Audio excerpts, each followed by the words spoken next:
Hey everyone, Anark here, and this is another Anark live stream. Today I'm actually going to be also having a guest on with me named Ketza, and they'll be here to discuss a project they're involved in here in a few minutes. But first I just wanted to wait for people to trickle in. You know how the beginning of the stream usually goes kind of slow, and we talk about channel updates and boring stuff like that. But appreciate everybody who's already showed up. Let's see here. I'm using this program so that we can do dual streaming. We're going to actually have everybody's comments here on the screen, I believe. But yeah, let's see how many people have already showed up. I probably need to share this link around a little bit. There's the link.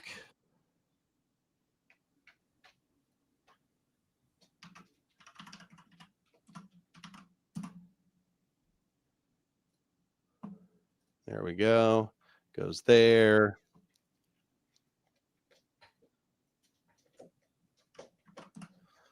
Okay, I'm posting it in different places. We're doing it.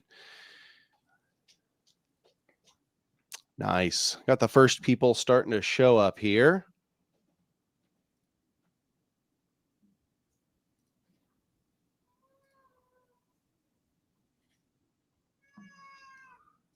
All right.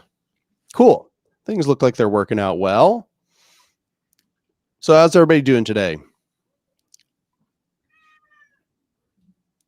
Lorenzo is meowing up a storm today. He meowing like crazy. Just earlier, Murray got stuck outside somehow. Right before you're about to sleep. Damn, I don't know if you're on a flip schedule for me or if you work some kind of night shift or what.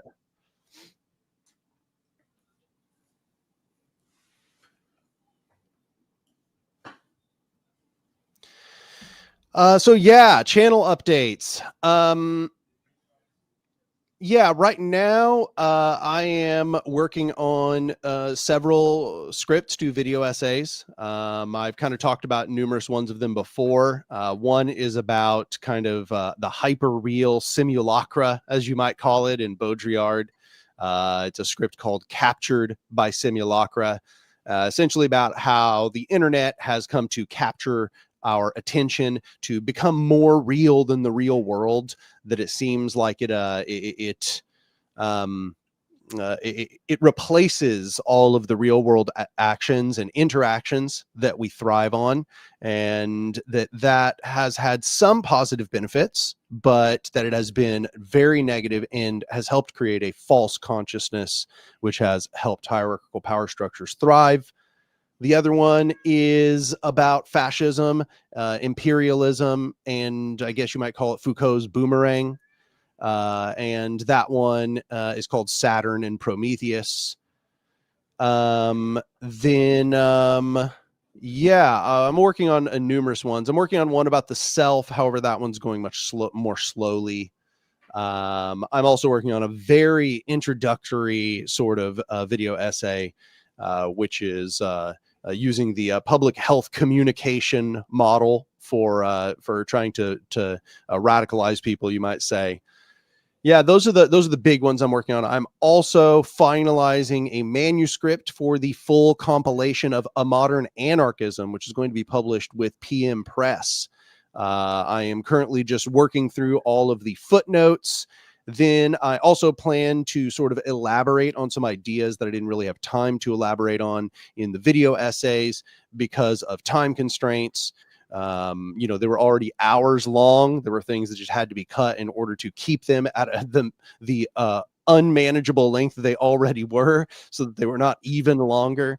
A lot of that stuff, a lot of those thoughts will probably make it into the full manuscript, which will be published by PM Press. Part 4 by itself, you know, part 1, 2, and 3, these have already been published by Seditionist Media. The 4th part will also be being published by itself pretty soon through Seditionist. We've pretty well finalized the manuscript for just that part 4 release. So if y'all want to, you should go over to Seditionist Media and buy some copies that way. Yeah, I mean, you don't need to wait until the full manuscript with PM Press is released. That won't be until late next year. The full manuscript won't be until late next year. So if you were planning on buying those individual parts, don't worry.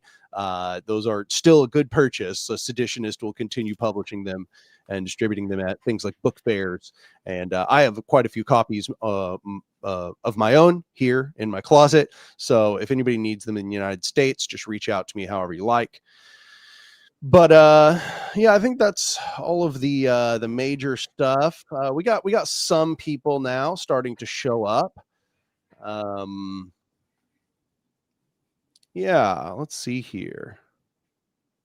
Oh, by the way, there's a video by Elephant Graveyard, which does a pretty good job summarizing my thesis of the Captured by Simulacra video, except in the context of Joe Rogan and the comedy, if you even want to call it that sphere that surrounds Joe Rogan essentially uses the same thesis, even about Baudrillard's hyper real simulacra. He's on the same path as me. Never had a discussion, but when convergent discovery, you might call it. But yeah, so I think that's also a good one if you're trying to get a taste of the kind of thing I might be talking about in that video. That's very much in line. Let's see here. Oh, also I need to turn off some stuff. It's telling me my connection's not.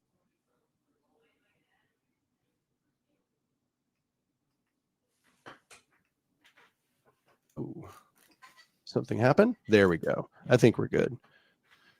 The stream seems stable. Yeah. Thank you for the congratulations on that. It shows you how incompetent I usually am, but today I've really got it together. It doesn't remove the tracker. I don't know. I just copied and pasted the link from another chat. Okay, it's just on there. The tracker's on there. But somebody says, Anark, if you had to put existing or historical anarchist projects into a tier list, which projects would reach S tier? That's pretty funny. I mean, I think everybody knows C&T FAI deserves to be there towards the top. But yeah, no, I'm not going to get into answering questions. I'll do that here in a little while on stream. But first, I'm going to introduce our guest, Ketza, who is actually a friend of mine. I've known Ketza for a little while. They are running a queer anarchist dual power project in California, and they've been having some issues. They're sort of having a crisis at the moment. So I'm having Ketza on to talk with you all about the crisis they're facing and their sort of urgent needs. And hopefully if y'all have some money, you can donate to their fund. But I will now just invite them on stream. Welcome. Hi there. Oh, sorry. There you are. You're on stream, Ketza. Welcome to the stream. I've done it. I want to stream now. Yes, you're on stream now. Hi there. Hi there. My name is Ketza. My pronouns are she, her, they, them. Here I'll post the link in the chat, but basically the main issue we've been facing is a housing crisis. Our collective has for the past 10 months actually has been building up dual power. We've been doing educating the community, running community events in order to center the queer community and its needs, and start to build something. We're located in Northern California, oftentimes out here called the Far North, specifically in Shasta County. It is a battle out here. We are sort of faced with challenges on all fronts, but currently right now 7 of our members are faced with the potential for houselessness in the coming months. Some of them are having to go without food for for a number of days at a time. Actually, I was just talking with one of them, with one of my comrades. They prefer to remain anonymous. That they've been they actually had to go like 2 days without eating. And the other two of the 9 of us who are facing housing insecurity, those two, while they have housing insecurity, it's in extremely abusive conditions where even their allergies aren't being considered, which is obviously, you know, not good. Oh yeah, absolutely. The state of Jefferson, horrible. But you'd be surprised how incredible the people who aren't the state of Jefferson are are out here. Wherever people think it's conservatism, you'll find the seeds of rebellion have deep roots against it. You know, wherever there is oppression, there is resistance. So, would you be able to do me a favor and put the fund in the chat? I'm just having to connect to YouTube real quick in order to do it. Yeah, thanks. Just send me the link and I'll put it in the chat there. Yeah, here you go. Boom. I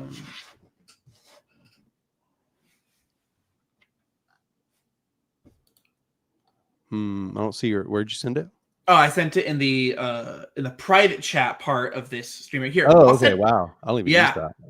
yeah. You can just go over. You can just go over to the and put that in the public part of the chat here. I think we're good on that. Bet. Let's see here. If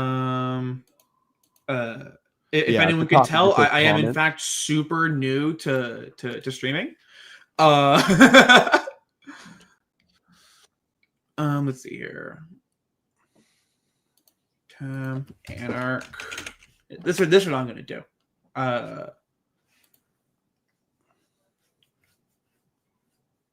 All right, perfect. And on the stream, here, boom. There we go.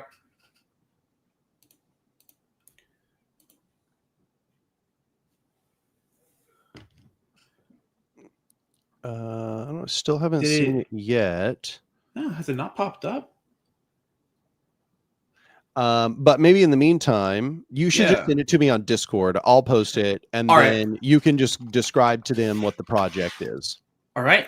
Well, so basically, we have a collective known as the Reading Area Resistance and Education. We are primarily an education and housing focused collective. The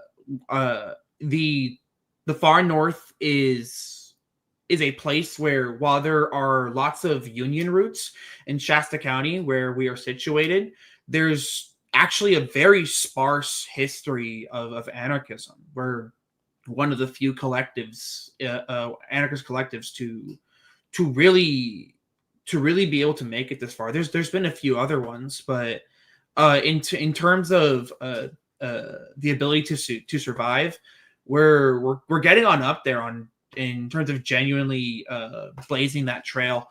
As the Reading Area Resistance and Education, or RARE, we host community events. We post educational material on both our blog and our Instagram. We hold protests.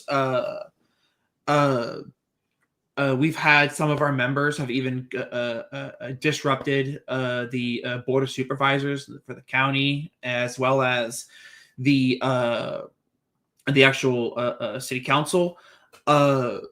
We have we do a lot of internal training and a lot of internal mutual aid systems for providing food for our members, locating housing, getting people housed in each other's homes whenever possible.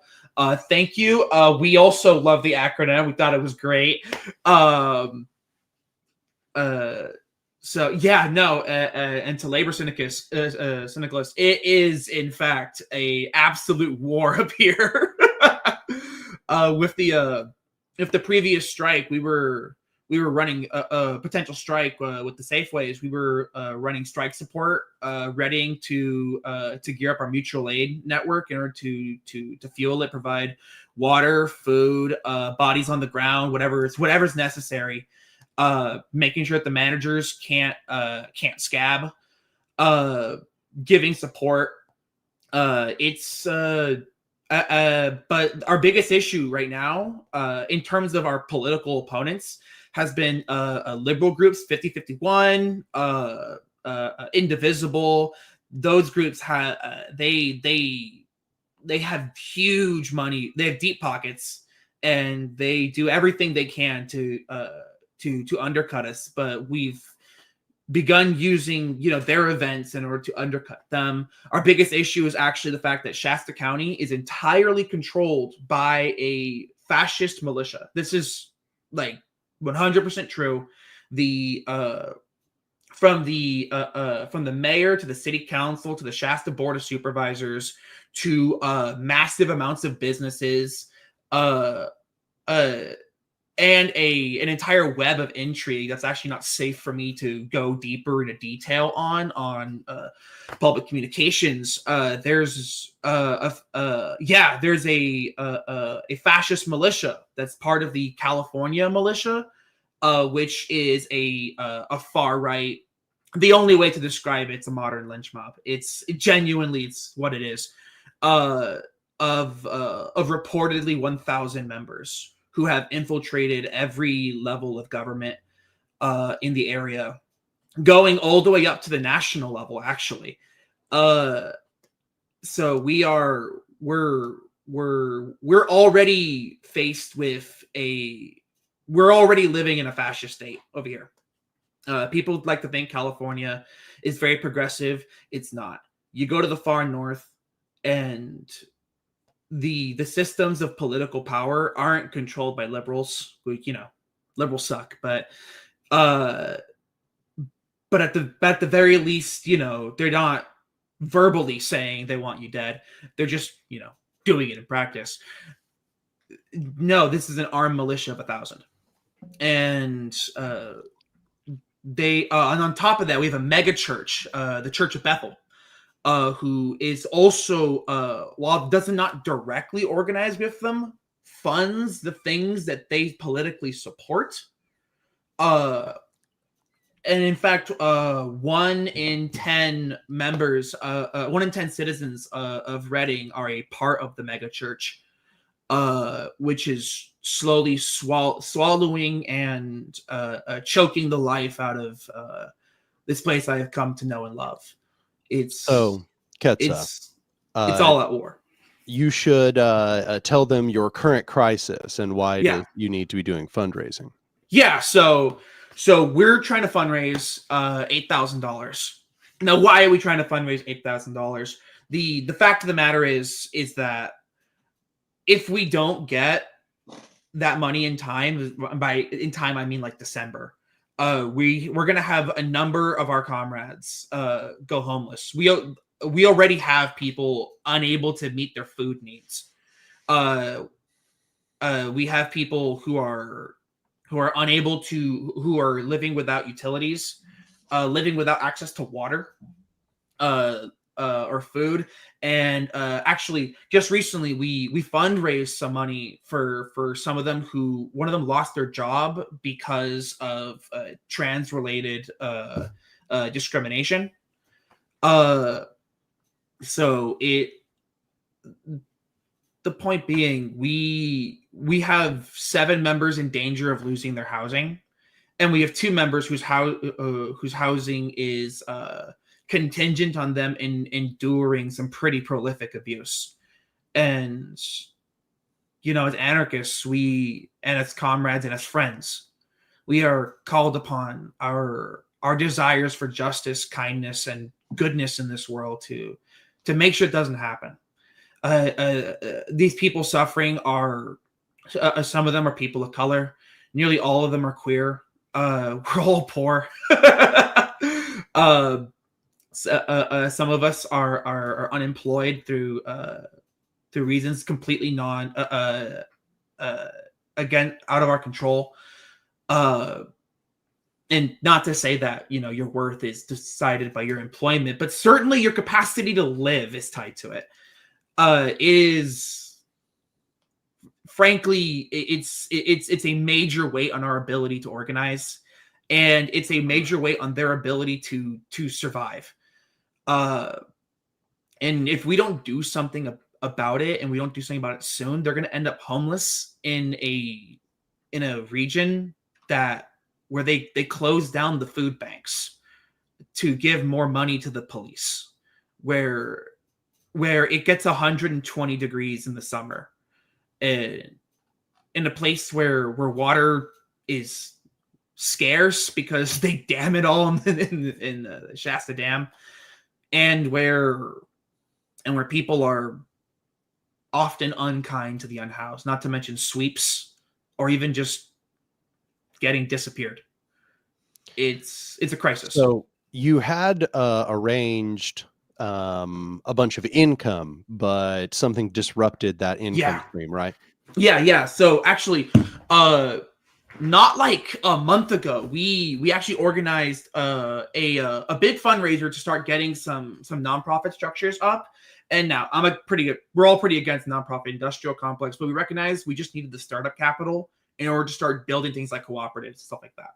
But so we organized it on Squarespace, which turned out to be a mistake, because while we did raise $1,500, which was more than we expected, mind you, we asked for like 600. We got 1,500. It was incredible. And then Squarespace, out of nowhere, said, we don't recognize your bank, although that hadn't been a problem before. And actually, we're going to hold your funds for 180 days, meaning those funds won't be dispersed until February. Those were necessary funds. We contacted them, and every single time it was a different answer. Sometimes it was, we don't recognize the bank. Sometimes it is, we don't know what's going on. Sometimes it was fraud. Other times it was like there was a violation of some sort. They've been giving us the runaround, and they're not going to disperse our money until February, which means we have $1,500 we could be using to meet this moment, locked behind essentially obfuscation of community organized funds. Yeah, it seems pretty obvious that they have some ulterior motives here, right? Yeah.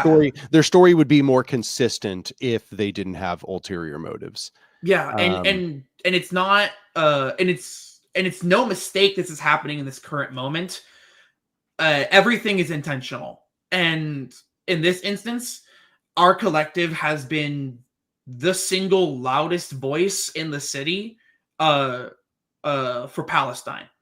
We have even since before our collective formed, we had comrades performing marches, doing banner drops, and as we began to build our collective more and more, we began to steadily escalate, holding whole protests outside of City Hall, flying banners, distributing literature, organizing at Pride in order to link the queer struggle with the Palestinian struggle, and point out that there is no freedom for queer people unless there is freedom for Palestinian people. When it comes to the genocidal state, we are all under the gun, and if you can't, and if you drop the ball on one, you damn us all. And it's no mistake that our Palestinian advocacy and our queer advocacy we're escalating, and before we got hit by this, just pause on our resources. It's as Judith Butler says, it's all intentional. Yeah, no, I think that's exactly what it is. I think it's that you were doing Palestinian or pro-Palestinian anti-Zionist organizing. And I think that they are afraid of their association with that somehow, given the current administration. And probably also the fact that, you're openly anarchists, queer anarchists, and so on. I think that all of this probably is leading to them actually delaying the funds. They're probably hoping that if they keep the money from you, that they'll just strangle your org to death, if I had to guess. Yeah. And the fact of the matter is, we don't have any guarantee they'll actually release the funds in February. That's right. Yes, no, it's exactly that's just what they're telling us. We can't rely on that. So while we're working on switching to Open Collective, we're trying to raise this fund so that we can meet our needs and then get the necessary legal infrastructure just to get us the initial cash injection. We already have members of our collective attempting to isolate grants that come with the least amount of strings attached. And in fact, we have a project. Our first major project is the People's Housing Project, which is a way to take the fight directly to the landlords and start building a community land trust, organize housing, organize a farm. That way we can start producing food in order to meet people's hunger on the basis of need, and start prefiguring an anarcho-communist or economy, which we then plan to distribute via mutual aid networks. Yeah, no, I think that's exactly what they see as a threat, right? Oh yeah. Yeah, no, I mean, I hope that this helps y'all at all. I believe everybody in my audience is probably very sympathetic. I don't know how much money they got, but if y'all have money to spare, this time, I'm not going to beg for Patreon money. Instead, you should put it toward Ketza's fundraiser here. Help them survive, at least, we would hope, until they get money in February. And, keep in mind that money may never come in. Squarespace may just try to sit on it. So. Yep. So we'll see what happens on that. But also, Ketza does have a YouTube channel. So I'll use this opportunity to plug Ketza's YouTube channel, although she has not uploaded to it in like 2 years. Yeah, I've been genuinely too busy doing anti-fascist organizing to post a video. I actually had a video planned. I actually have a few videos planned. One of them I had titled "The Commune is Within Us," and it was going to be an at the cafe by Malatesta style dialogue between friends in the woods, talking about their intersections from a radical perspective. And I have another one that I've been working on for years and just constantly revising that I finally started to release. It's kind of my own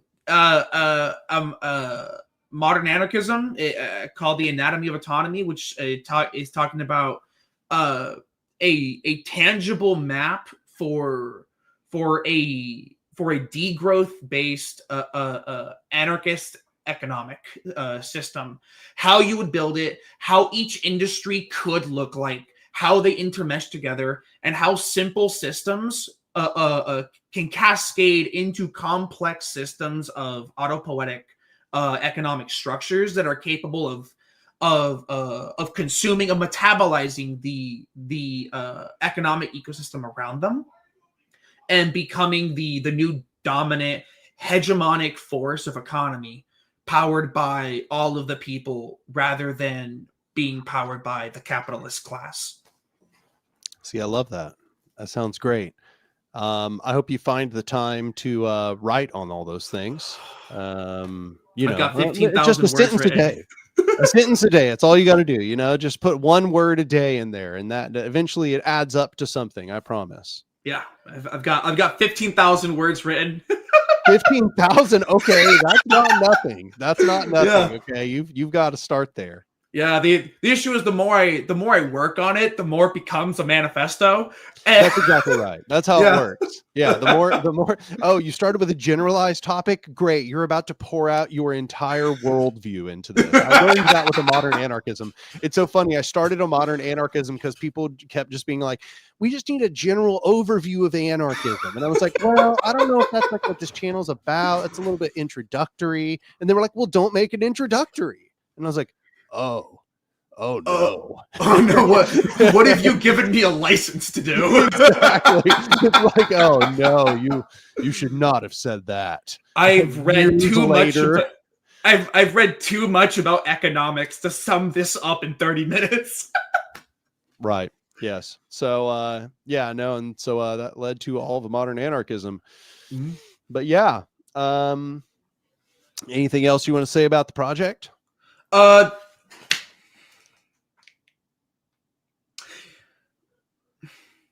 Yes. One of the things that we are organizing. So there are principally currently 2 fronts of organization, which we are doing, and we plan to add a third once we have the capacity to. Our capacity is at an all-time low right now, and in fact, it's as burdens increase and capacity lowers, you get rubber banding inside your system, and it rips apart your system eventually. For anyone out there who's organizing, stopping the rubber banding cycle is your literally most necessary thing to do, which is a cycle of expansion, collapse, expansion, collapse. If you can't stop that, you blow up. It's what happens to many affinity groups and many organizations. But the point is, we have RARE, the Reading Area Resistance and Education, which is about education and protest. We have the People's Housing Project, which is about housing and revolutionary production systems. And then we have eventually the CARE, which is the Community Assemblies for Resistance and Education, which is our popular assemblies based on the Democratic Confederalist praxis of Rojava, which our goal is to delegitimize the city government. Ultimately, it is our most radical manifestation of our actions on a local scale. We can't do that until we have the resources necessary to maintain a community assembly. It's essentially like running an autonomous administration. And if we're going to run an autonomous administration of the far north, we need fuel on that fire. We have a goal of reaching 1,500 members as critical mass. We consider that to be critical mass as 1.5% of the population. As politically organized anarchists would be the mass we need to flip the system in the local area on its head through sheer force of momentum. And that would be how we can organize a community assembly and begin to build general funds towards creating entire administrative systems that can replace state functions. That it is the most radical manifestation of our actions. If we can make it happen, it is anarchism in action. So somebody asked, how can we get in contact with you so people in Northern California can help? Okay, so we have an Instagram.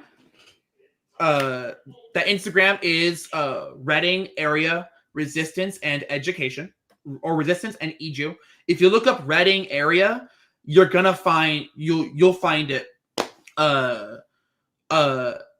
You should be able to DM on it. So we also have a blog called Resistance Education. Here, I'll pull it up. And if you can get the Instagram pulled up, because I'm trying to do it right now. Yeah, okay.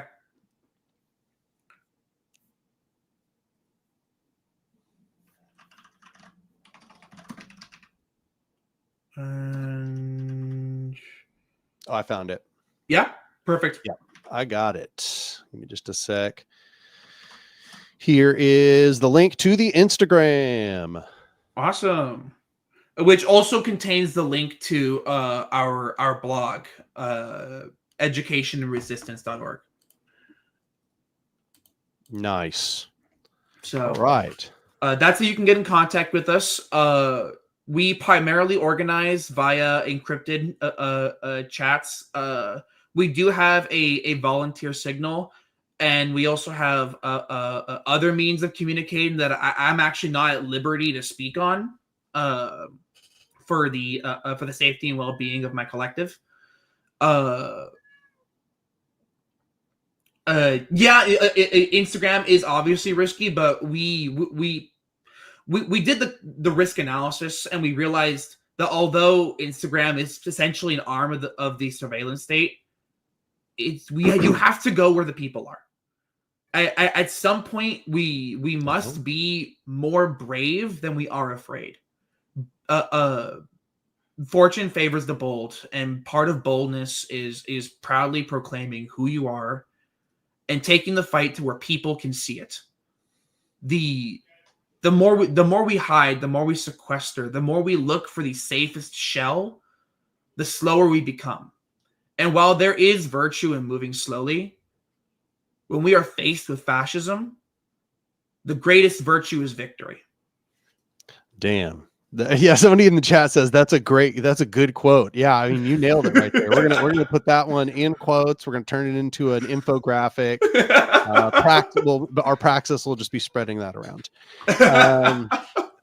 Yeah, but hell yeah. Well, do you want to stick around for a little while? I know that you had a full night's I actually work overnight shifts, so I'm into like what is this, like the 22nd hour of being awake I'm at? It's life. No big deal. Just sleep deprivation. Just early death. No big deal. Don't worry about it too much. Hey, don't worry about it. That's the humanity talking. We're supposed to be capital creation machines. Don't worry about That's it. Right. Yeah, we're gonna be revolution creation machines here. Yeah. So no, I mean, girl, you sure you don't need to sleep? That's what somebody said. I've seen too many things in my life to ever sleep easy, but I sleep a lot easier knowing that I've helped my comrades out. Also, there's someone who messaged above. It's a little weird. We call ourselves comrades. I actually have a thought on that, and that is, what a comrade is a person who would die for you and you would die for it if it came to it. It is a term of endearment born from battle, born from struggle. I have friends. I have plenty of friends. Many of them are in the collective. But to be a comrade means that when it comes to the thick of it, they'll dive in. So I actually see it as a term of honor. That makes sense. It's funny, that word has come in and out of usage for like the whole history of the movement. Right? Oh yeah. And I would say that it's in varying levels of usage today among all people on the left. Some people think it's cringy. Other people believe, like you say, that it's an honorific. It's a term of endearment. I think I use it in a similar sense, right? Where I'm like, if I say somebody's a comrade, I mean that this person's like serious, like this person's like actually going to do the work, right? Yeah. Like they're a revolutionary in a sense, right? Yeah, exactly. They're down when the going gets tough, they will get going. Right. When a comrade tells you they got your six, you don't have to look behind you anymore. They're doing that for you. Right. Exactly. Yeah. No, I think that's sort of like our modern day good usage. I think that a lot of other people just use it as a stand-in for my buddy who's also a leftist. Right? Yeah. Every Marxist Leninist, I hesitate to call them organizations. Our comrades and I. Like, what have you done? Yeah, for sure. Yeah, well, I think also people associate it with like the USSR, like comrade. Oh, so let us struggle, comrade. Da, comrade. We fight now. Where is my Ushanka? Long live Lenin's revolution. Long live Lenin's revolution.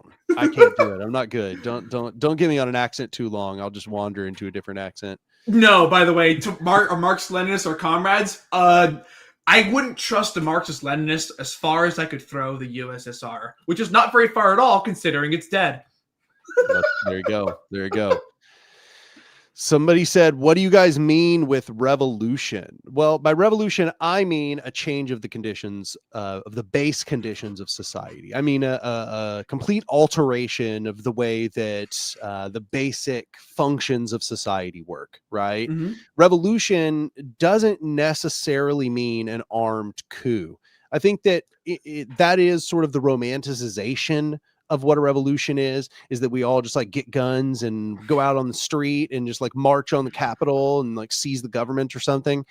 But really that comes at the end of a long process of development. That comes after you have built up the dual power. That doesn't come, you don't just do a revolution by doing a coup, right? Yeah, you can think of revolution as actually two stages.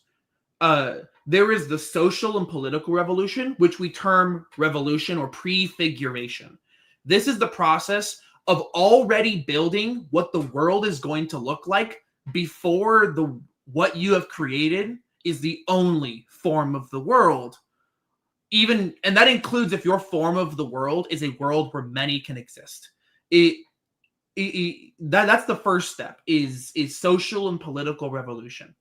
That means changing how the economy works. That means changing the undoing the hierarchical conditioning in people's minds to the point where the average person intuits, at least to a workable degree, anti-fascism, anti-racism, anti-transphobia, a solidarity amongst all people, anti-colonialism, to the point where at least some large, substantive subsect of the population exists in a state of engaging in revolutionary structures on a regular. It doesn't have to be everybody. It doesn't even have to be a majority.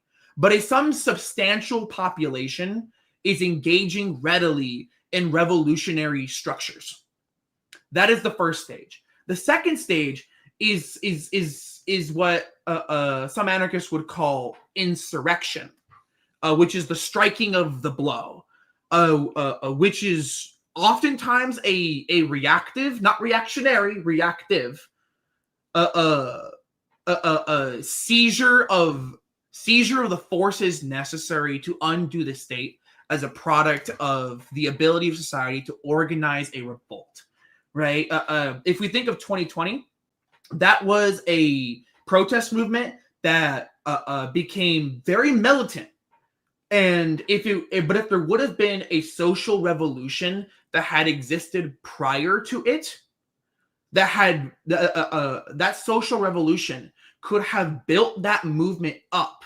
And when those protests, when the rage of society boiled over, could have fueled it, could have given it food, could have given it shelter, could have given it the means to fight, and then accelerated it into something glorious, like what we're seeing in Indonesia, for instance, where the rage and decency of the people has exploded into a force of revolutionary fervor.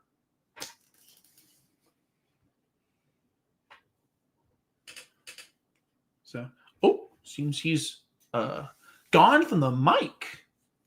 Now I take over the stream.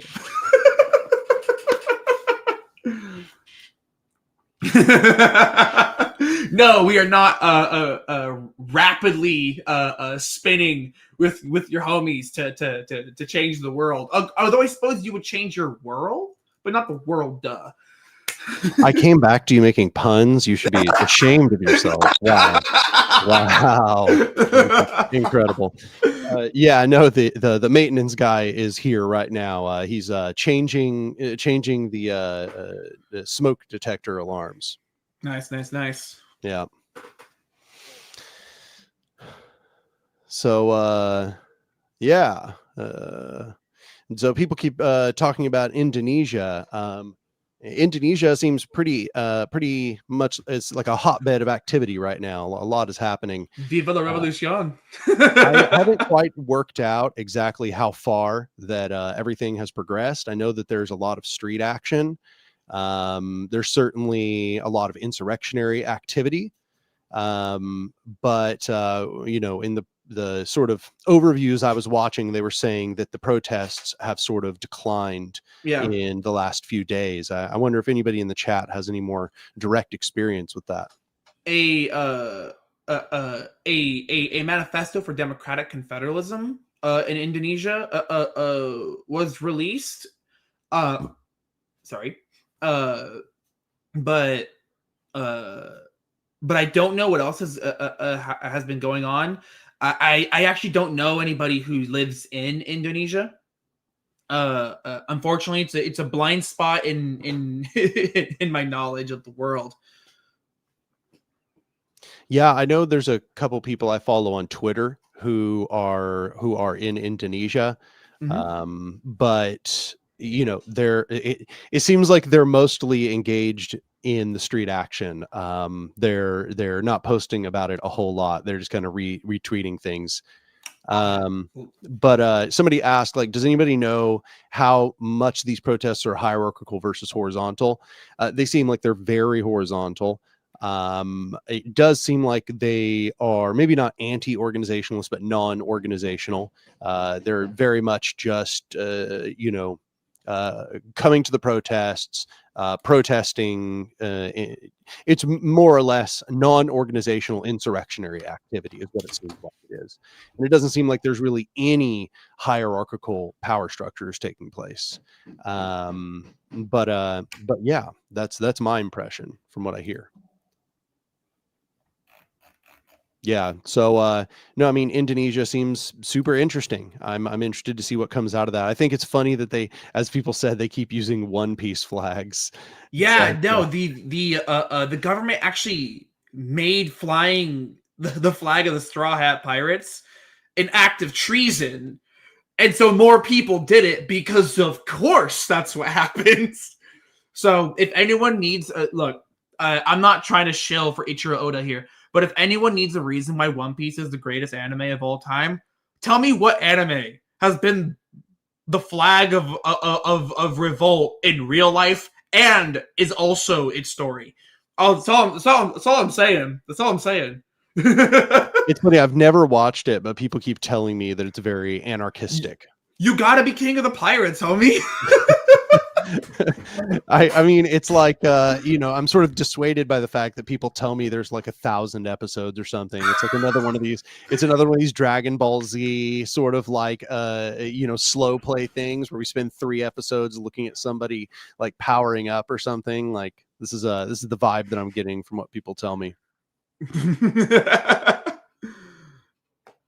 Am I wrong or am I right though? I mean, is that Okay? Here's what I think. Honestly, 1,000 episodes means I get to watch 1,000 episodes of this. The manga is just as long, by the way. Also, they declare war on the world government. So nice? Immediately based because they kidnapped their friend. I'm not going to spoil any more. You should watch it. Also,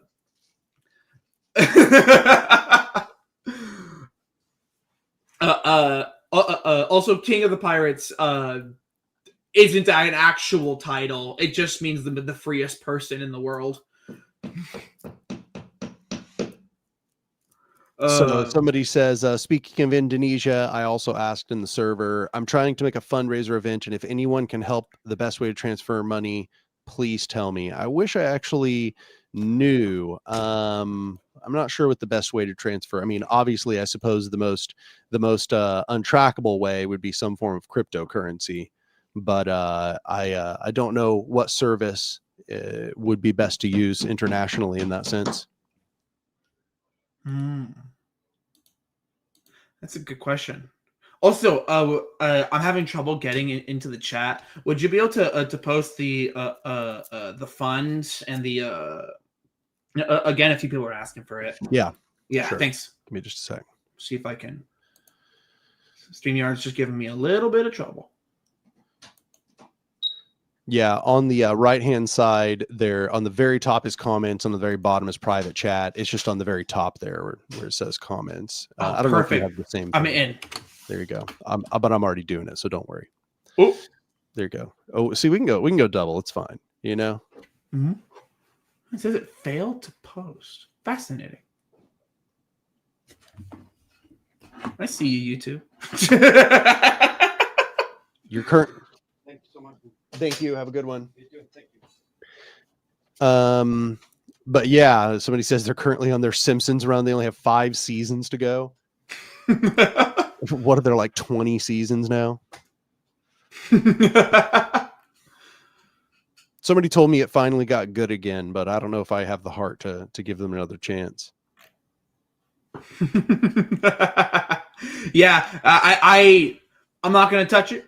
I'm not going to touch Simpsons. It seems like I think it's my One Piece, where it's too long. Just watch the first like 9 seasons and you're good. Don't worry about it. Yeah. I've seen YouTube. I've been dopamine tapped in by the YouTube shorts to see more Simpsons than I thought I was going to. It really is a classic. You know, it's one of those where it stands the test of time. It's still fucking hilarious. And often very insightful and sort of heartwarming. I think that's one of the things that made the early show so good is Mhm. that the characters felt very human and like they had flaws, but that they were all redeemable, right? Like they were all like good people underneath it, even though they fucked up regularly. Yeah. And then as the show went on over time, all the characters sort of became caricatures of themselves. And that's what kind And of happens in longer running like episodics agreed. is, you know.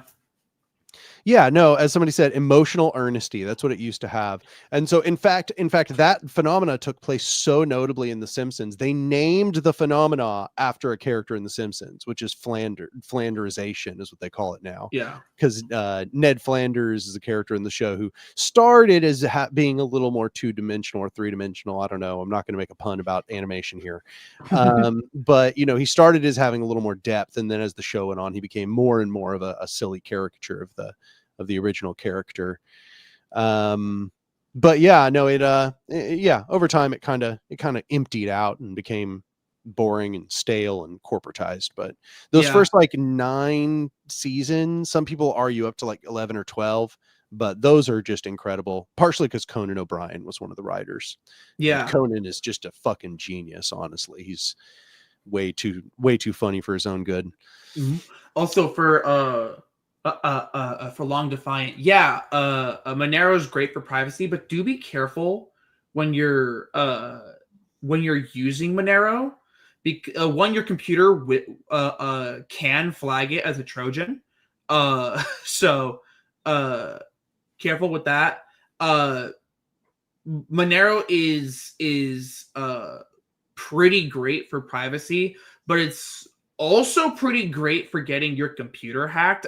Strangely enough, uh, I found this to be the case of like a lot of crypto. Now crypto sucks. I just want to be very clear. But if you're gonna use it for like, you know, funneling funds, to certain individuals, uh, because you're a cool person and all that, really make sure you study it.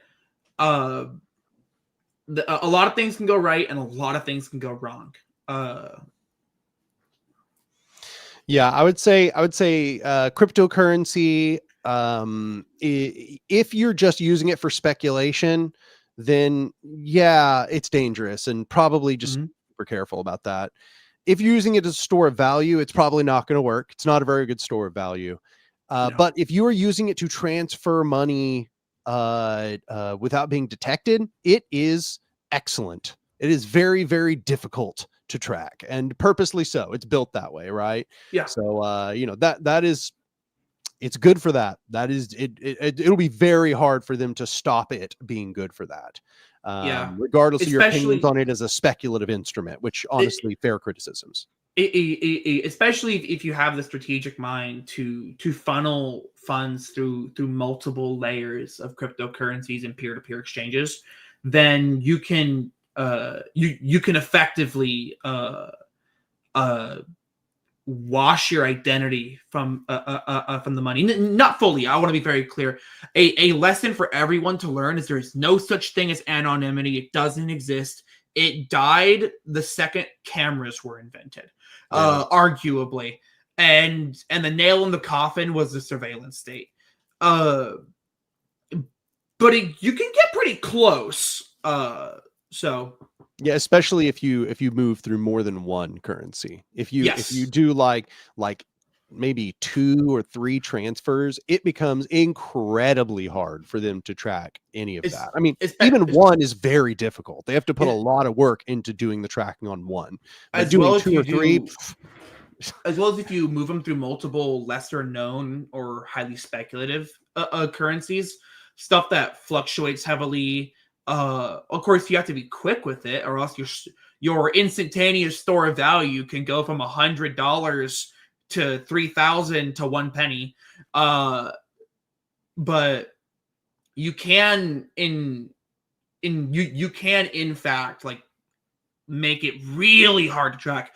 Also, yeah, for something, arguably the moment we were able to accurately capture the visage of a person and store it forever, essentially, what is effectively forever, longer than a human life at the very least.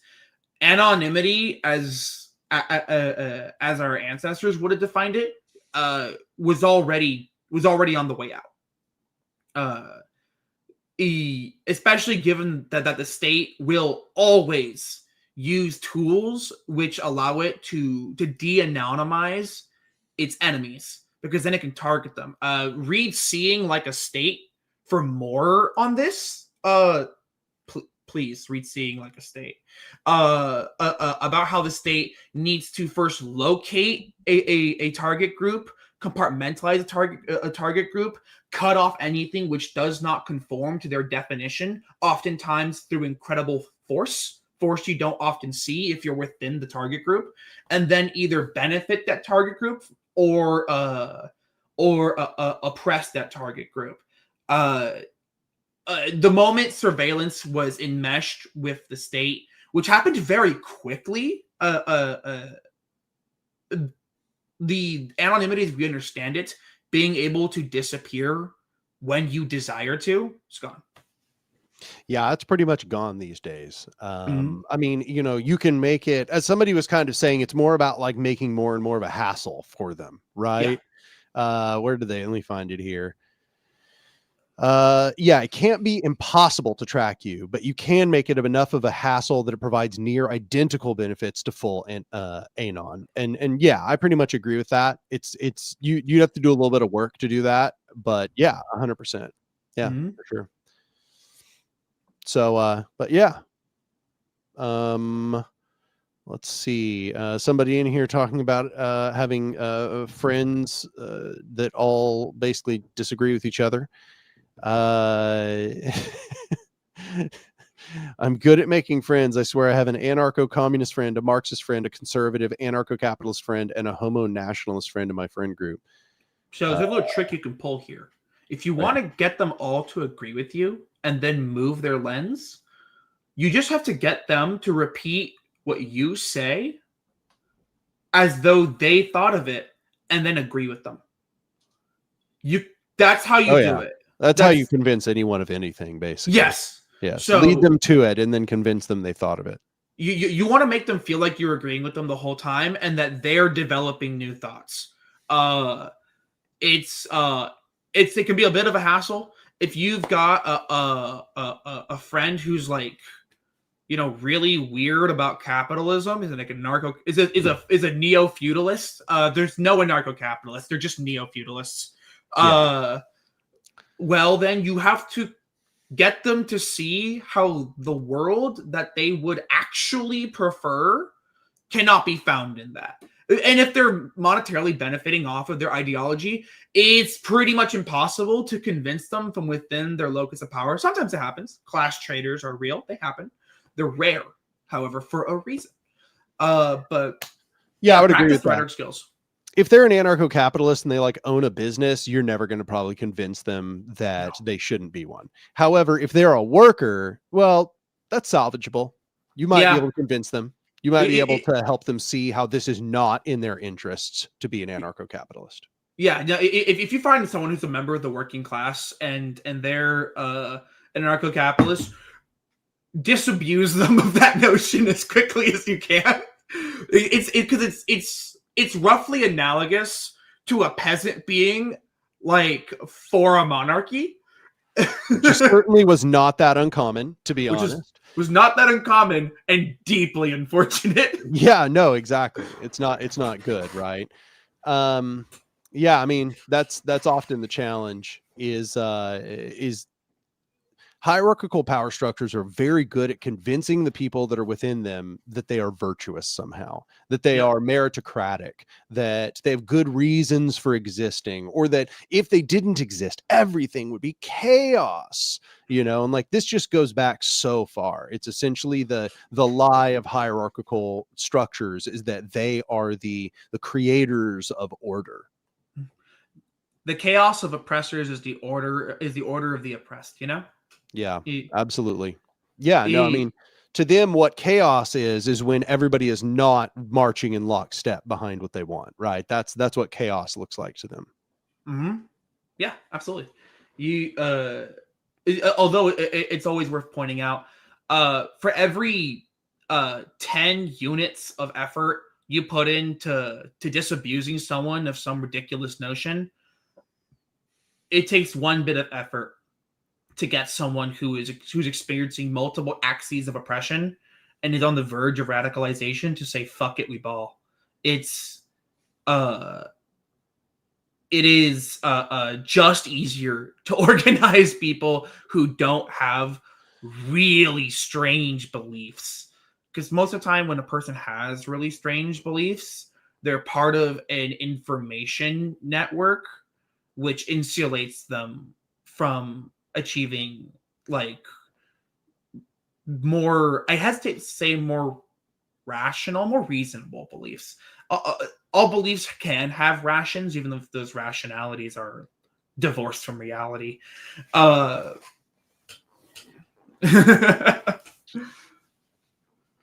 Yeah, no, I mean, I think that the truth is that just talking with people about things can only go so far. There almost always has to be some catalyzing event, Mhm. or there has to be an opportunity for them to see the theory in action. And once they see the theory in action, that is one of the greatest radicalizing events that can take place. So I think this is actually why that protests are often radicalizing for a lot of people. Mhm. And my belief in the ability of protest to achieve things, it's wavered, it's gone back and forth. Sometimes I feel like protesting is a complete waste of time, and then I don't know, I'm kind of in a place right now where I think that protesting has its value, but I think that it only has its value if it's done in specific ways which make it effective, right? So, so in our collective, the line we've come to is that the vast majority of protests are really just the creation of instantaneous third spaces. All they really are temporary third spaces. They pull a community out into the street, and that community doesn't do a whole lot because it's usually organized by liberals. And even when it's not, oftentimes radicals liberalize themselves because they think they need more palatable. But what happens is that third space, that is the collective of people who have joined that moment, becomes fertile organizing ground. For the same reason why going to your community center and talking to people is effective for organizing, or going to a coffee shop and talk to people, or a bar if you're so inclined, is an effective organizing tool. Every third space is a place of radicalization, and protests create third spaces. However, the protest itself does not do anything. It's the actions of radicals seizing upon what the protest has often incidentally created to turn it from a tool of burnout into a tool of revolution.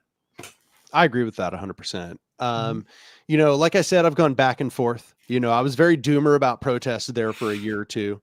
And the way I look at it now is that I think that the protest is extremely valuable for radicalizing somebody who's just on the cusp, somebody who kind of has this embryonic radical Mhm. consciousness that is not quite there yet. Then they begin attending protests and they feel the freedom of mass action. Right. Once they It, feel the freedom of mass action, and they kind of realize the collective could just bowl over the power structure if it wanted to. Right. yep. When you're in the street and there's like thousands or tens of thousands of people, you realize you're like, oh, there isn't shit they could do about this if we coordinated and wanted to do anything. If we could choose to do anything right now and there's nothing they could do, right? Mhm. They would Yep. have to do something absolutely catastrophic and self-mutilating to stop this, and they won't. And Mhm. that is extremely empowering. And also, I think in the sense that the police can't help but brutalize protesters. And so therefore you get this firsthand experience of the brutality of the state. You Mhm. see what the police are actually like. You recognize they're not there to protect you. They're there to suppress you. Mhm. And that begins to reorient your view of the state in practice. Then you're kind of like, oh, now I see this is antagonistic. Our relationship is not symbiotic, that you are here to use me, right? Like, Yep. oh, I can't protest. I can't tell you that you're doing something wrong. Like the whole myth of the state essentially comes into question. Yeah.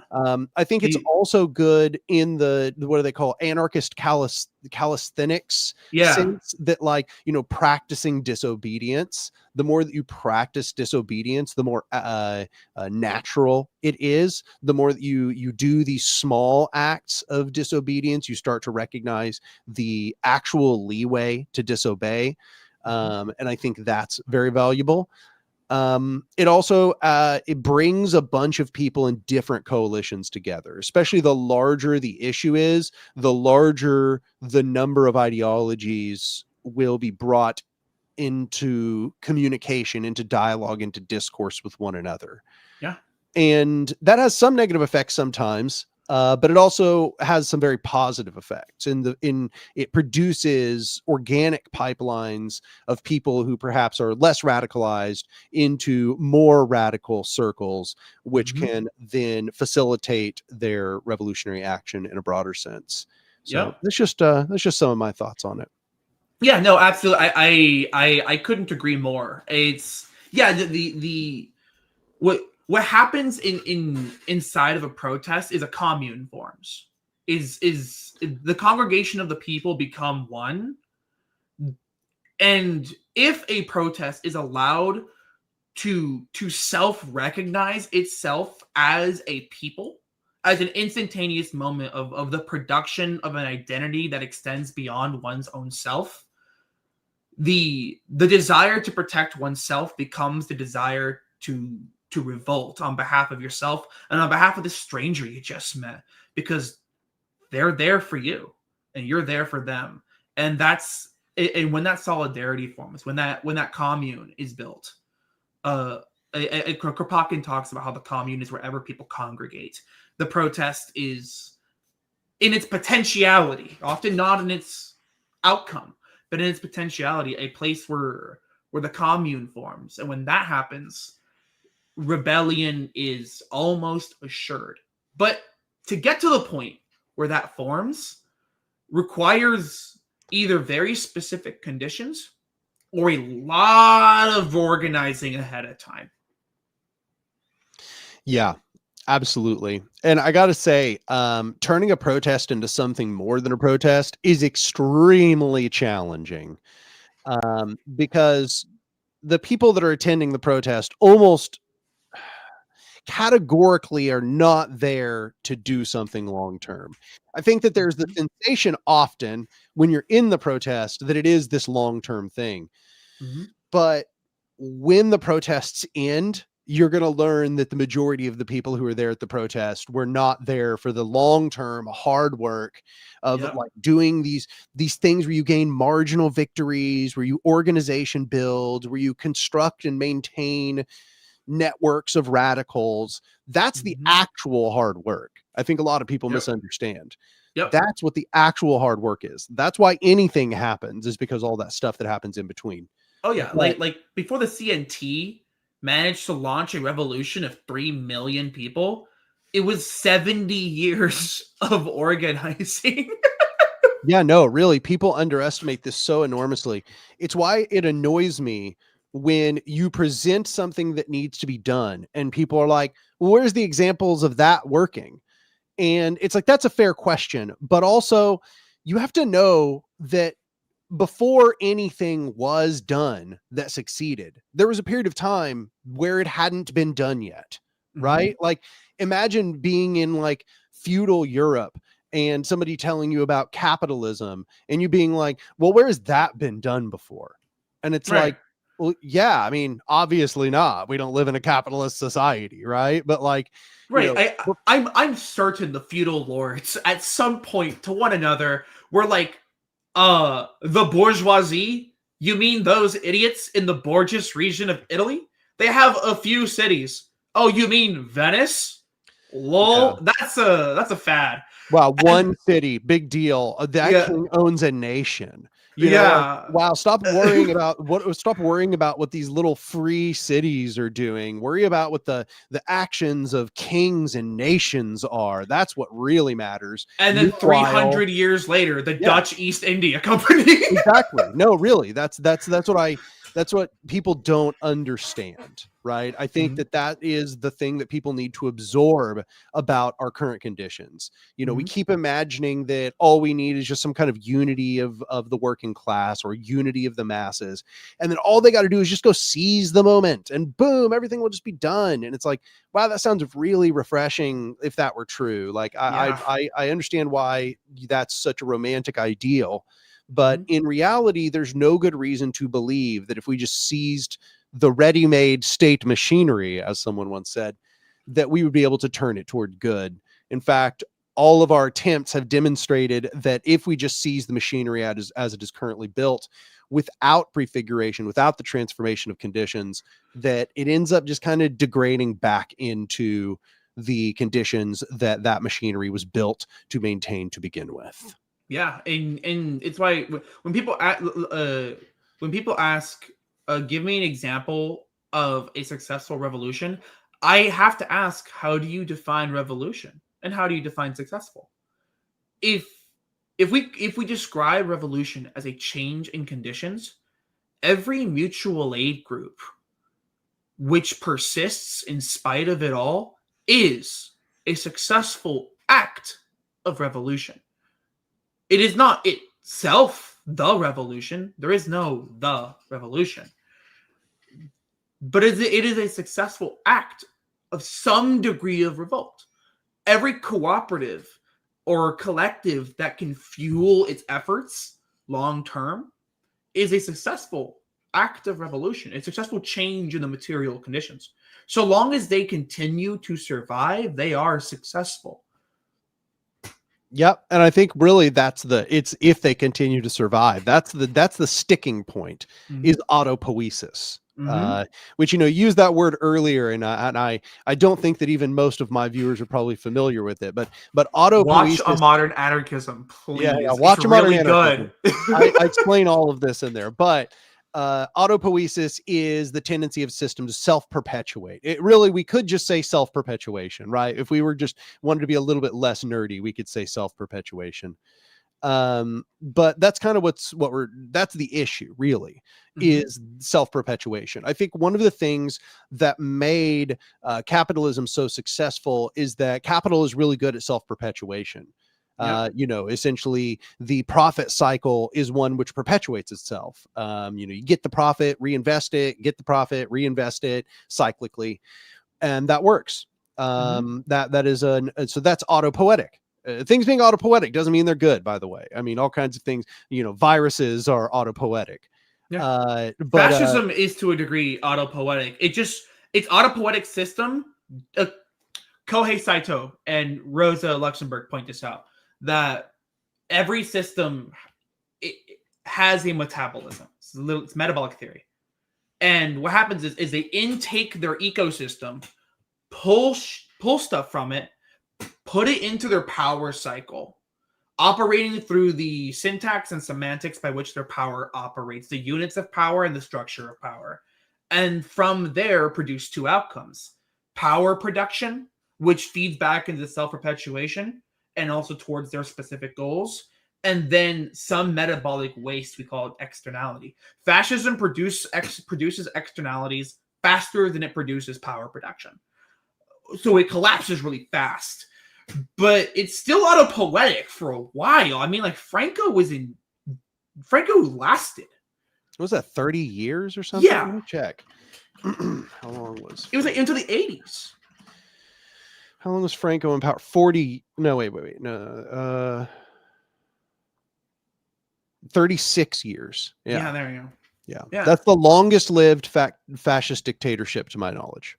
Yep. So, when we say we want a revolution, we want systems that are autopoietic and can absorb the externalities that the system does. When you're inside of a hostile system, its externalities become your resources, but those externalities are toxic resources. They're often greater burdens than they are capacity builders, which leads to upon intaking them, your capacity burns out. What's an example of this? Capitalism has an externality and an unavoidable one: climate change. It is the final function of the capitalist deconstruction of the ecosystem in order to produce the resources necessary to produce and reproduce capital. The outcome is the destruction of the ecosystem, which is what we call anthropogenic climate change. That destroys your life. It gets too hot. Your costs go up. Your housing burns down, like in the Car Fire up here in California, or the Chico Fire, the LA Fire, or the Great Boreal Fires in Canada last year. It destroys your capacity. Your goal is to take those externalities and to take the ecosystem and to take their power production and to take chunks of the capital cycle and convert them all into your own system, which is capable of consuming the structure around it until the structure can be brought to heel. You want to devastate the system around you. Yeah, no, I agree. And the consumption of externalities, while you were saying that, I was thinking of like so many examples, but toxic externalities and trying to reconsume your toxic externalities. Hierarchical power structures are deeply traumatizing to the people that live inside of them. They essentially destroy your natural creative potential. They try to deform and force into obedience your organic self and try to form you into the ideals and necessities of the hierarchical structure itself. That creates a deep sense of misery, a deep sense of alienation, and that it runs so deep. It runs, I think, deep into the core of the majority of people who live under it. And then the fascist system, or the hierarchical structures more generally, have to reconsume the toxicity. That is to say, they then have to find a way to put the damaged people to work in this damaged form. But the problem is that this damaged form that's been created is tends to lash out, does not have the virtues of temperance and patience and cooperation. And therefore, these are people that are deeply corrosive to the hierarchical structure itself over time. They build the hierarchical structure up, but then they are also the elements which destroy it. They are destructive to their own preferred system. This is why I think that we get a lot of classical hierarchical notions, like from the Greeks. They try to emphasize the necessity of having rulers who have these, specific, these virtues of temperance and wisdom and so on, is because they recognize that fact. They recognize the system's internal functioning actually doesn't tend towards that. The system's natural functioning tends towards the consumption and mutilation of the people who are under the hierarchy. And so they have to somehow create some sort of cultural purification strategy to for the system not to just blow itself up from its own natural consequences. But I think that the number of examples is innumerable of what you were saying there. In one of my own works I've been working on, which is it started off as a zine, but of course I am incapable of not being verbose. I've titled Power Trauma: A General Theory of System Capital. Which is sort of me taking capital and its ability to deconstruct exactly what capitalism looked like and how its profit cycle still functions fundamentally the same even under these new conditions. And pointing out that actually, if you layer on any hierarchical system onto it, they function almost the same. Not quite. There's specific differences in each one, which is why before I use syntax and semantics of power, to point out that the externality of any system of oppression is what we experience as power trauma or hierarchical trauma.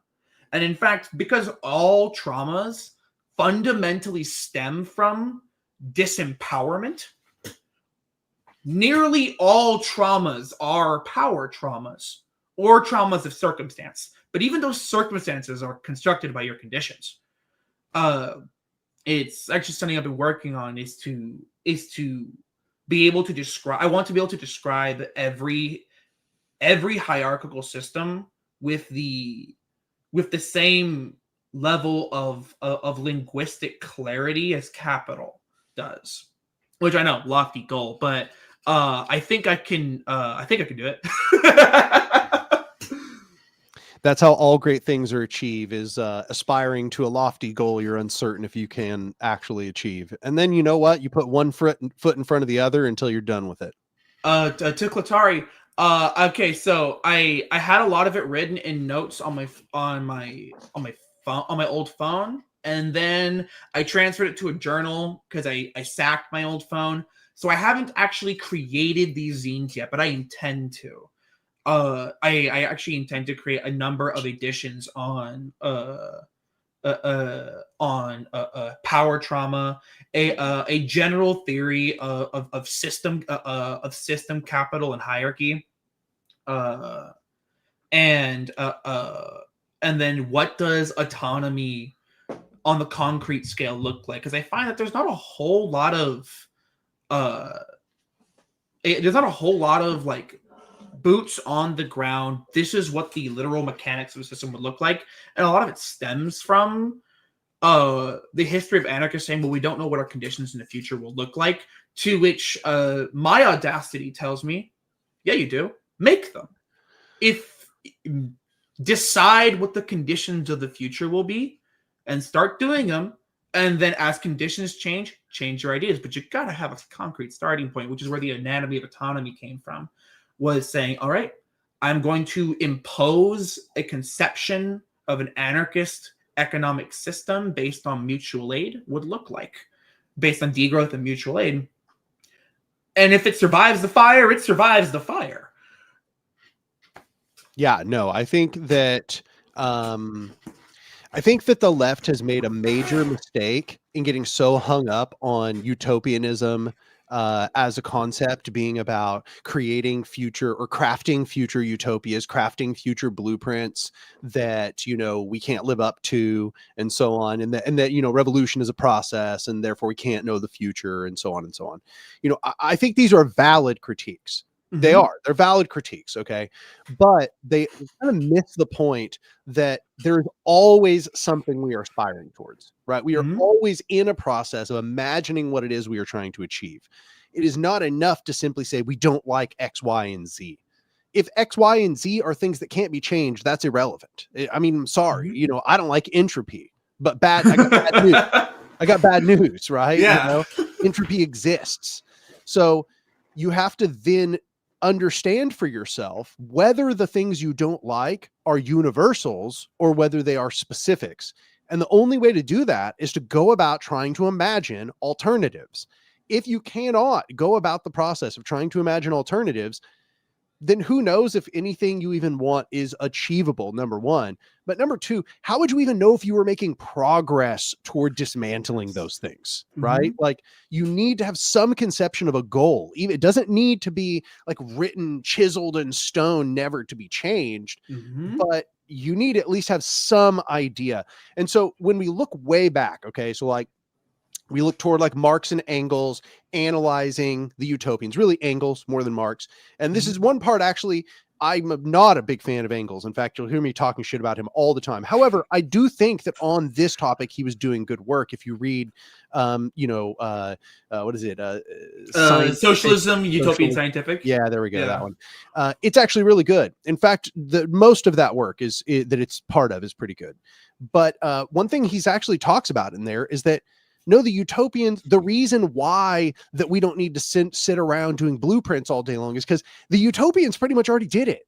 And they did a good job. That's pretty much what he says, right? He's like, they did a good job. Like, this is a good way to think about what our possible future conditions are. We now do have something to aspire towards. Now we're in the situation where we have to begin developing our very hard-nosed praxis within the conditions we exist in. And that's the value of a materialist orientation.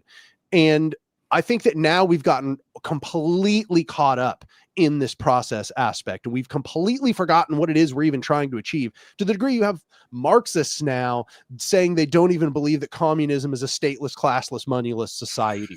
Communism is just now whatever we do in resisting capitalism, whatever negates capitalism, that's communism now. And it's like, one has to ask, like, what if fascism had succeeded in completely ousting the capitalist system as it stands? Would you now call it communism because it succeeded in ousting the previous system, because it was the process by which capitalism was displaced? That it's just nonsensical. It's nonsensical, right? I mean, to quote, not to be that person, but to quote Marx, the various philosophers have merely interpreted the world.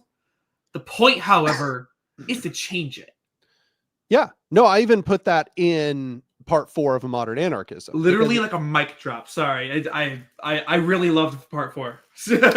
Yeah, no, that quote is incredible, and he's nailing it. And truly, like, Marx is doing something even more profound there. And that's because at the point he was writing that, philosophers did not give you a theory of praxis about how to change the world. Okay. Philosophy for thousands of years beforehand had essentially just been the inspection of ideas, good thinking, rationality, good virtue, ethics, knowledge, etc. But it wasn't like, how do you act to substantively change a political system from one to another, right? That wasn't part of the dialogue, except in a tertiary sense, but it was never like a centerpiece of the dialogue. And I think that Marx was doing something important with that quote, where he was basically like, hey, y'all been doing great work thinking about things for like several thousand years now. Big fan myself, read a lot of your stuff, but now we need to do that part where we actually begin transforming conditions, right? And it's not as if Marx was the first one to think of that. People were already on the ground doing that. But like, Marx was one of our first big philosophers to say, listen, just thinking isn't enough, y'all. We can't just think our way out of these conditions. We need to think of a philosophy. We need to understand the world in such a way where then we have a motivation, where we have a praxis that interacts with the world and the conditions as they stand to change those conditions. And I think that that's why I really like that quote. I think that it has a lot of, it's very profound in a variety of ways, right? Yeah, I mean, the heart and mind only change the world when they propel the hand to action, right? That was a good ass quote. Thank you. Did you get that? Sorry. I go off the top. Off the dome there. Off the dome. You just nailed it. See, we just need to. Oh man, we're gonna create reels of this. We'll just become the Ketza channel. We got it locked down now. But yeah. Ketza got some good quotes. Yeah. It's funny. My comrades also point out that I'm really quotable. There you go. I'll take it. We just got to write them all down. Why did Bakunin consider Marx a potential dictator? Well, I don't know exactly what you're referring to, but just deriving from context here, like Bakunin witnessed Marx and Engels create a secret council within the First International, which essentially decided that it got to be the delegates for like 5 or 6 major countries and Yep. then ousted all of their political opponents within the international. First so entryism ever, by the way. no, literally first entryism ever. It was the first time that leftists had ever like one organization like entered another organization just to control its functioning. So, And they ousted a bunch of their political enemies within the First International. To this day, I still have no idea why the First International tolerated it. I don't know why they were okay with them holding their little secret council and determining that now they were the delegates for all these countries. right. I don't think. So like the First International, which like was at the time predominantly mutualists and Bakuninites, and then also the Marxians, or specifically Marx and Engels, and their supporters. It's funny because Bakunin considered Marx a potential dictator because he was doing dictator type stuff. Right. Marx considered Bakunin a potential dictator because he was an anarchist. Well, it's weird. It's like, trying to be charitable. Like, okay, so Bakunin had this idea of a secret society as being a necessary revolutionary condition. So the idea is, what he means by secret society is essentially an underground informal network of militants, right? It's not visible to the above world. They have their own like secret, not literally like secret handshakes, but I'm being metaphorical here, right? They have their own kind of like in-group signals, their way of knowing one another, and they don't reveal this to the rest of the world. Today, we would just recognize this as him saying an affinity group or a network of affinity groups. But like this idea of the secret society, I think Marx and Engels saw this as him doing some sort of like duplicitous sort of espionage sort of things within the international, trying to take control of it and steer it in the direction of his interests, when there's really no good indication that that is what was happening. That's good. That's a charitable interpretation. I think the probably the more realistic interpretation is somewhere in between that and Marx and Engels feeling threatened by the fact that their ideology was not the dominant ideology of the First International, and really just trying to be very Machiavellian in their accumulation of power, and trying to oust their political enemies as a way to prevent a broader diversity of opinion from occurring. So I think that it's somewhere in between, if I had to say. One thing you learn about humans is that humans aren't even aware of their own motivations much of the time, right? Like they do things instinctually and then they justify them. Yes, most of the time, most people's thoughts are preoccupied in the justification of things they already wanted to do. It's just how people go. It's not even necessarily always a bad thing. It's certainly a reactionary thing. But sometimes, the thing you want to do is feed people, and now you got to come up with a reason why that's good because someone's yelling at you about it. Nationalism is a perfect example. Oh, sorry. Go ahead. But I've got to go. I'm approaching my 24th hour of being awake, and I have an organization meeting later today, and then I have work. So I'm gonna head out. You guys are absolutely incredible, and if you can't donate, spread it like the plague, please. And pleasure to meet you. And I guess I'll just leave you with this. If you want to change the world, go and do it.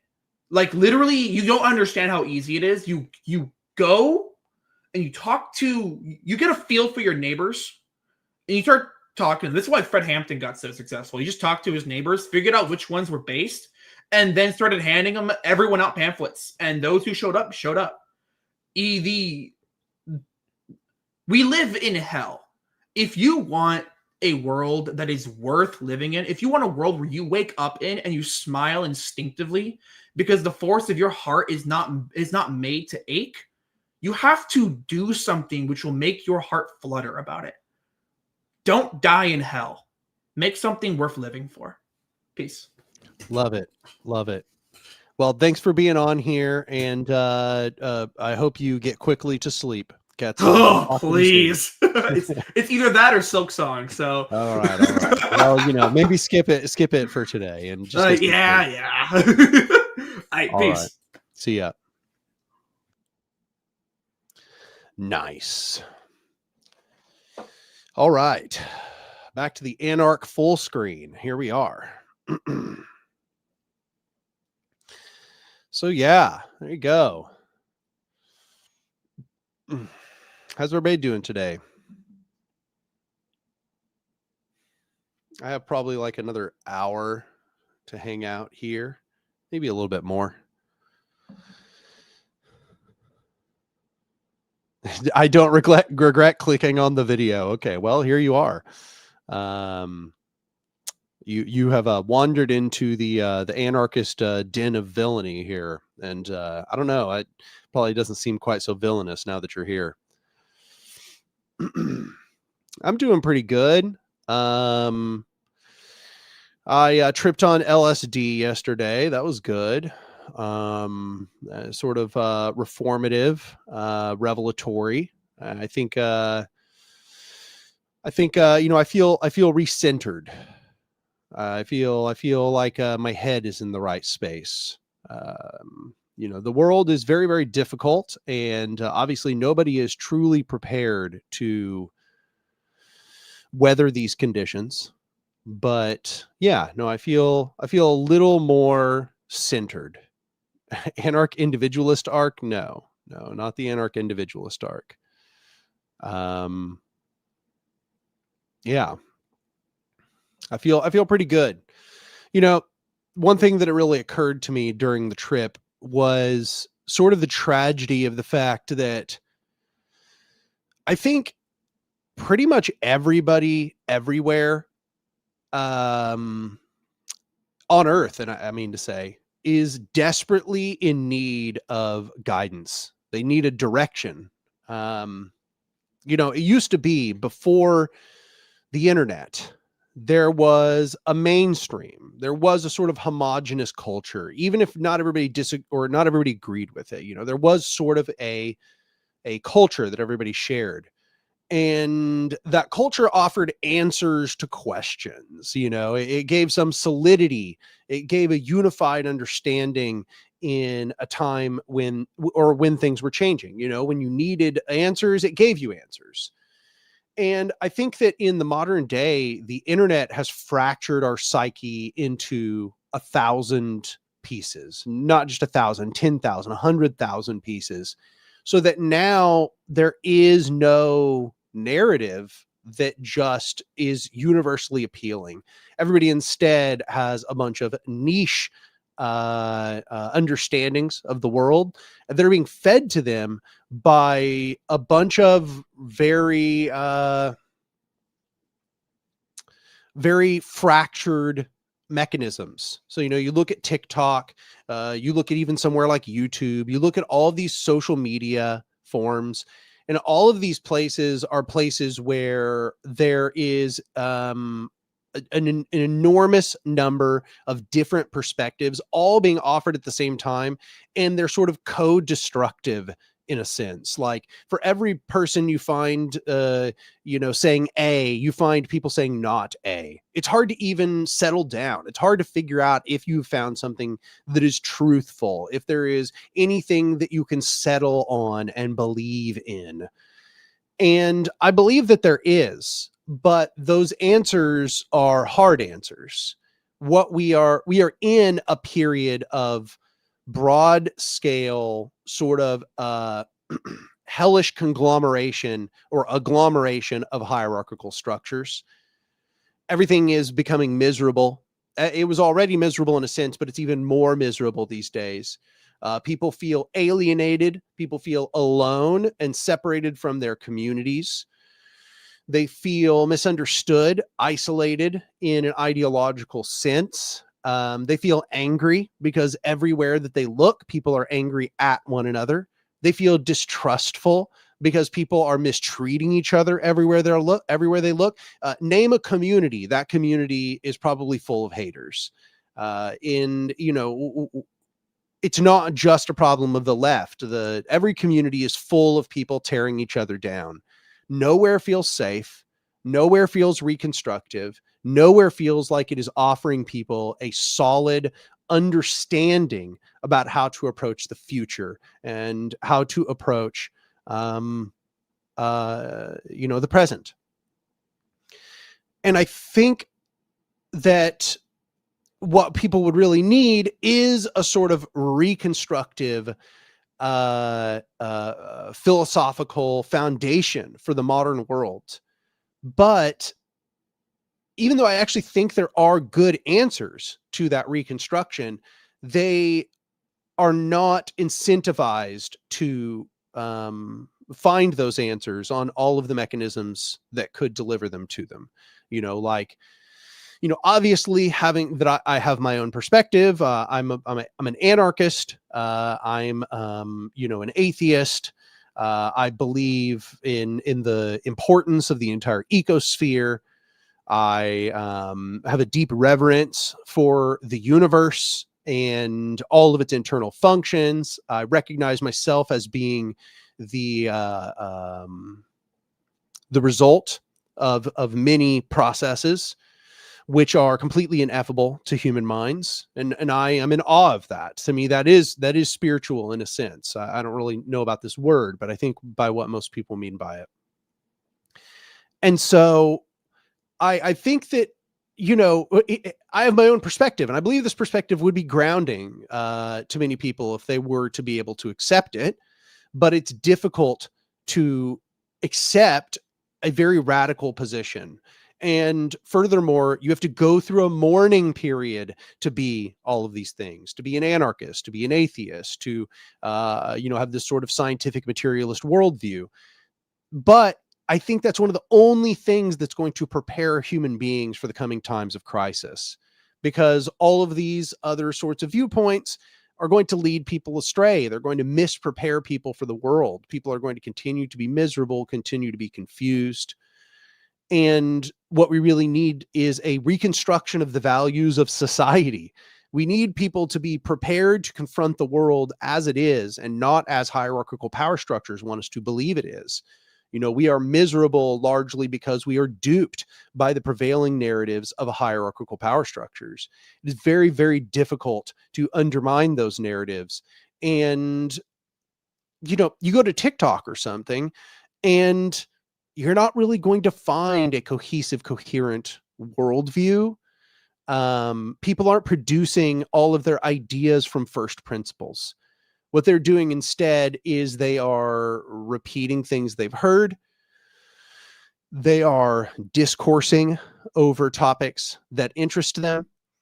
And they are fighting with everyone. They're arguing constantly. Everyone is hating each other. I think that, globally, people are confused, distraught, and isolated, as I said. And, it's interesting because the existentialists, and I should say, starting with Nietzsche, they talked about this.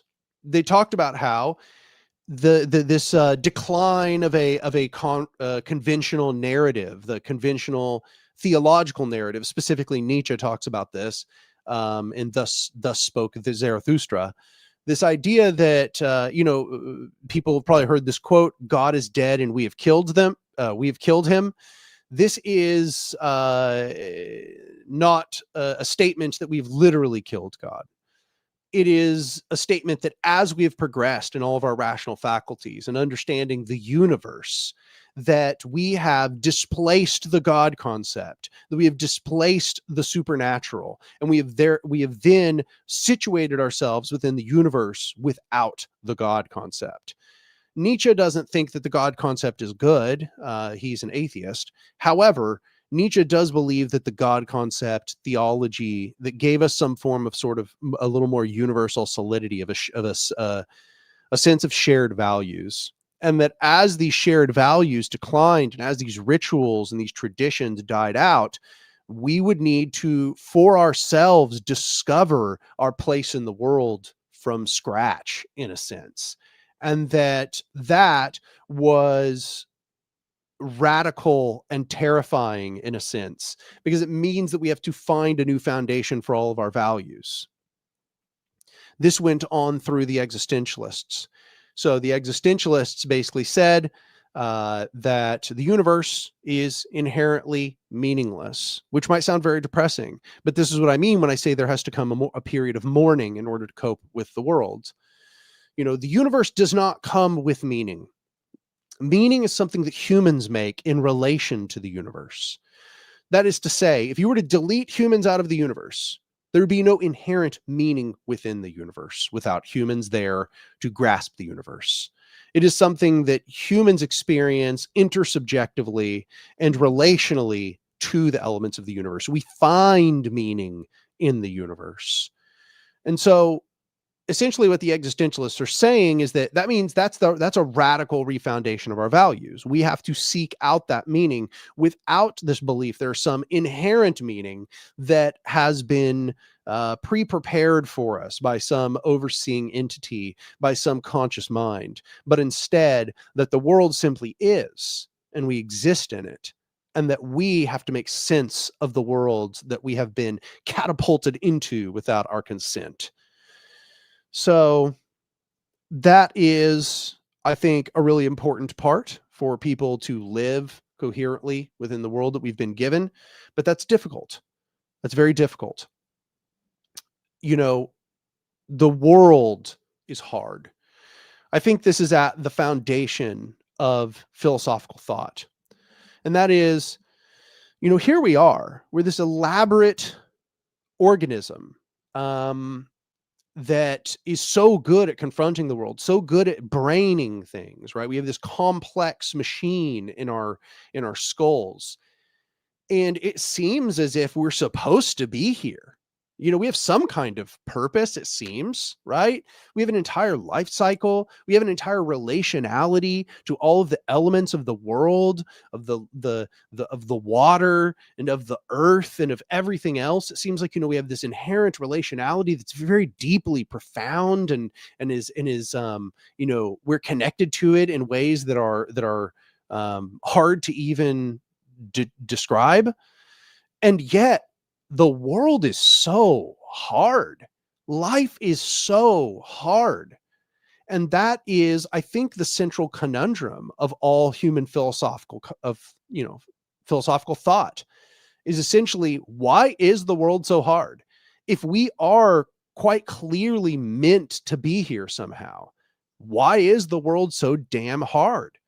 And I think that, you know, you can come up with all kinds of answers to that question, many of which I do not believe are good answers to that question. But we are in a time where we have to reconfront that question. And I think that if you do not have answers, the human mind will languish.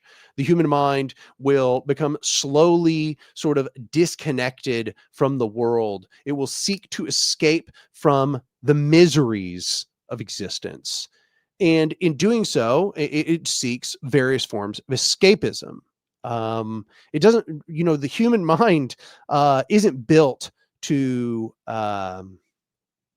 withstand this feeling of uncertainty.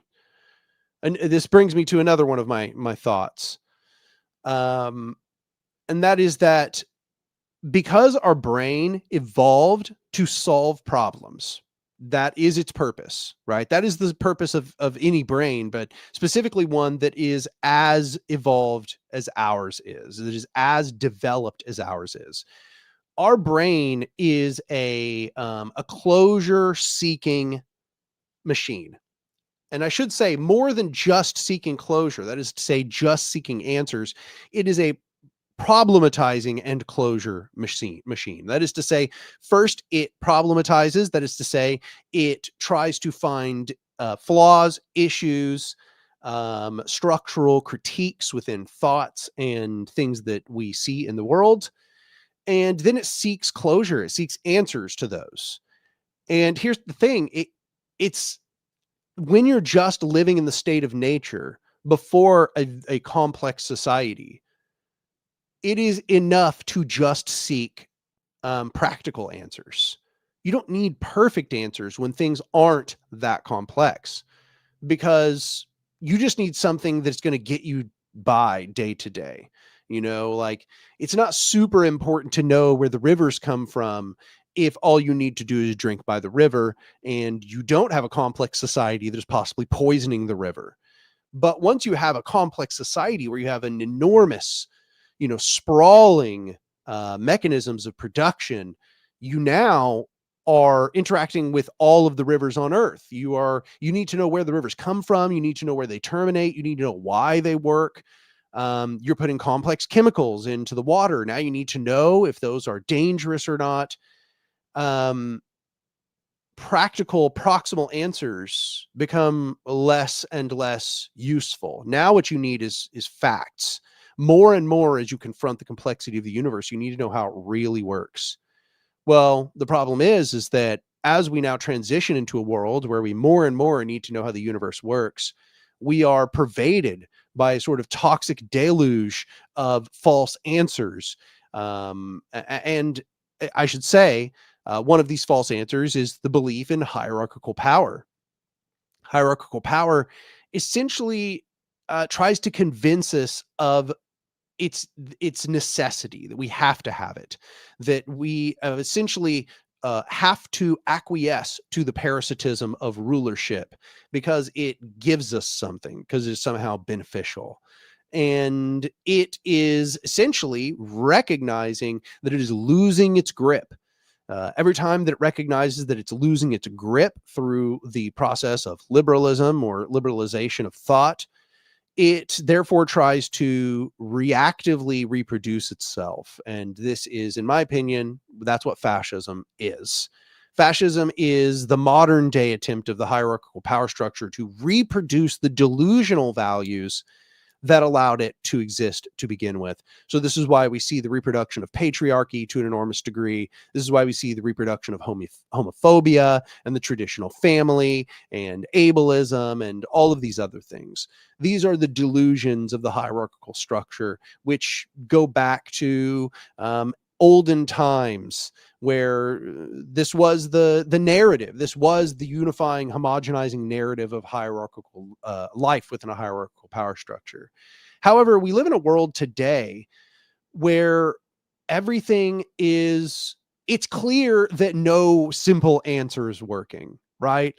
It's obvious that something is wrong. It's obvious the system is rotting from the inside out, not just in the United States, but everywhere. These systems are these sort of moribund zombies. They've parasitized the people so extensively. They are so degraded. They are so bloated with bourgeois excess that it is almost impossible to live in this world with the difficulties that people experience and not recognize that the dominant narrative just is wrong. However, lots of people desperately seeking an answer, desperately seeking a worldview, seek those old hierarchical answers. It is easier for them, our brains being those problematization and closure machines, it's easier to accept this closure. If there's one thing that conservatism and hierarchical thought offers, it is easy closure. That is to say, don't think about it, use your gut. Oh, you have racist feelings? Yeah, it's because black people are inferior.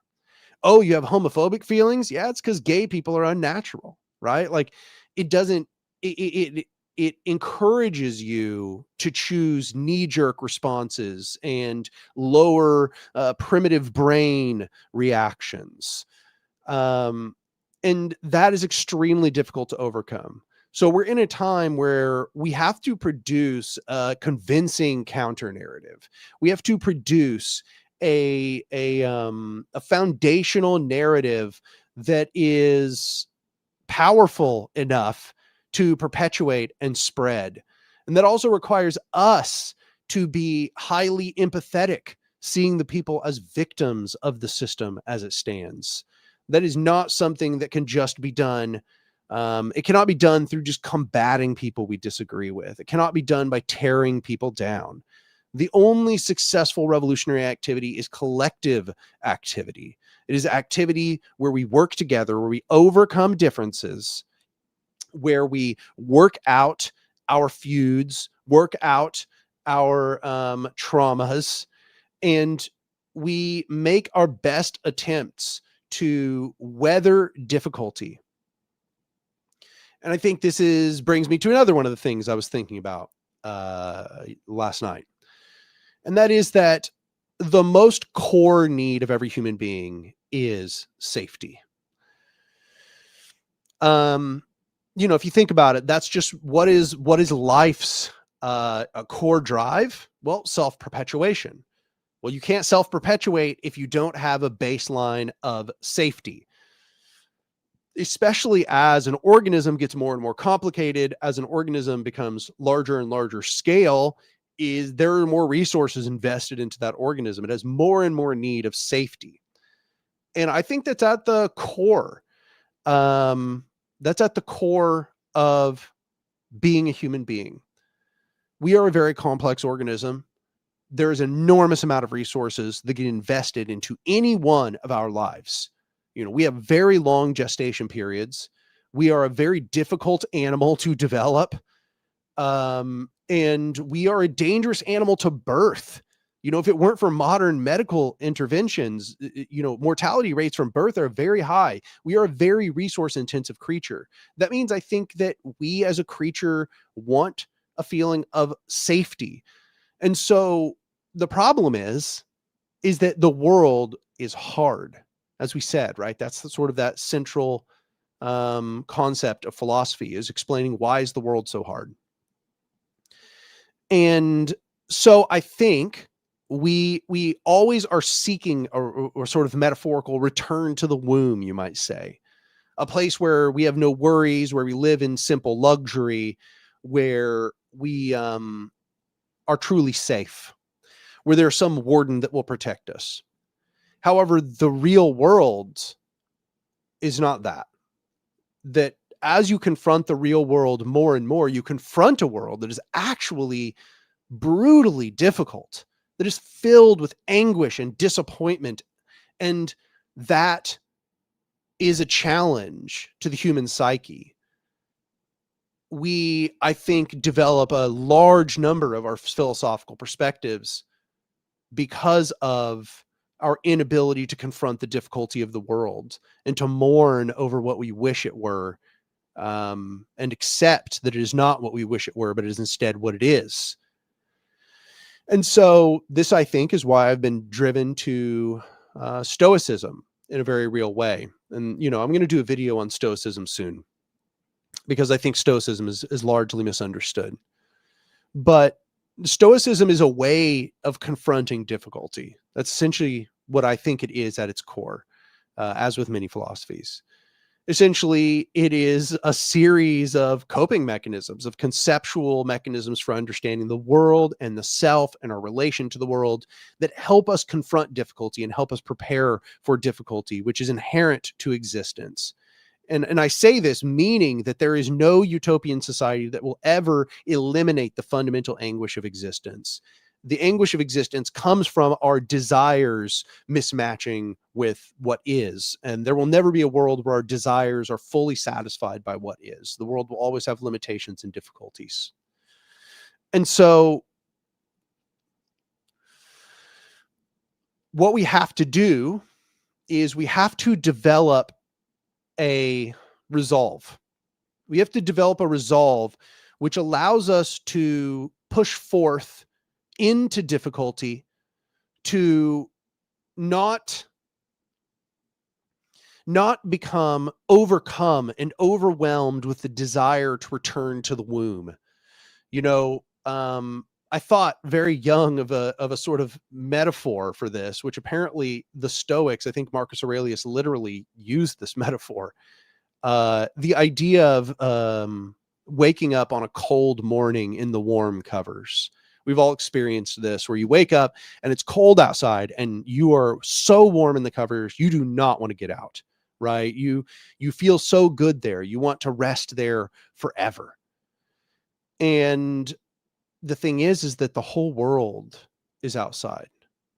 Like, it's not bad to maybe sometimes let yourself rest and stay in the warm covers, but you need to develop the resolve that allows you to throw forth the covers and to stand up into the cold air and persevere forth into the world, which is actually quite difficult.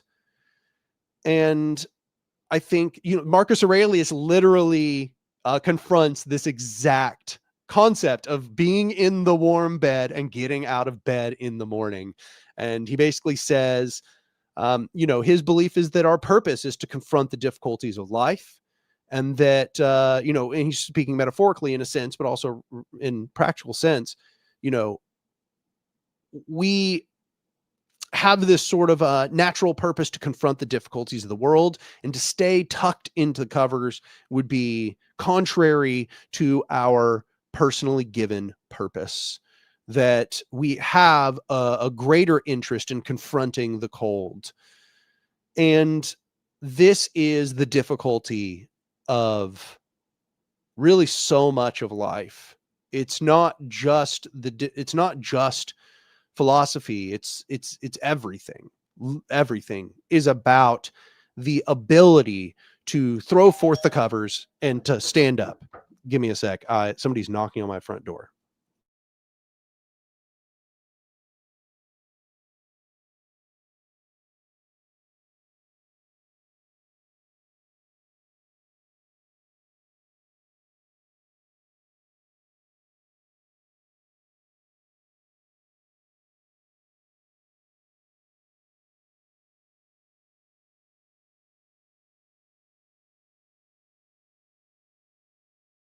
No, it is a second maintenance man for the day. But yeah, no, that was actually just about the completion of my thoughts there. Yeah, and I might end up clipping that one there. Epictetus is a great one to read. I would highly recommend that. I've actually been I kind of started reading through some Marcus Aurelius, and I read some Epictetus, and Epictetus seemed like the one that really like had all the concepts together in one place. I think that is a really good place if you're trying to learn Stoicism to find it, and most of the modern translations are very readable.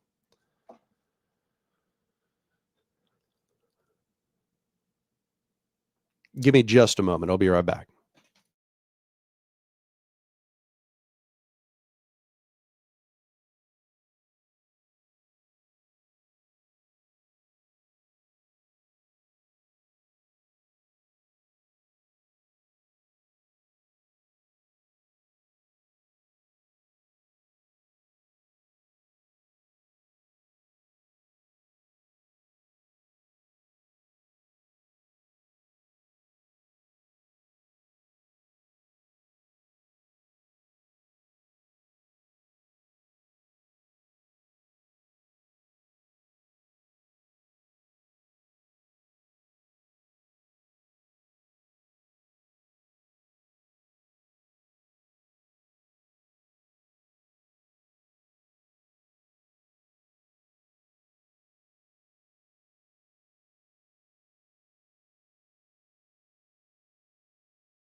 All right, I have returned.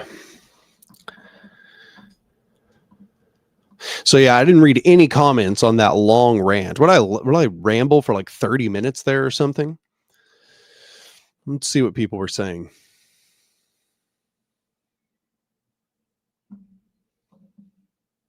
Damn, so many interruptions today.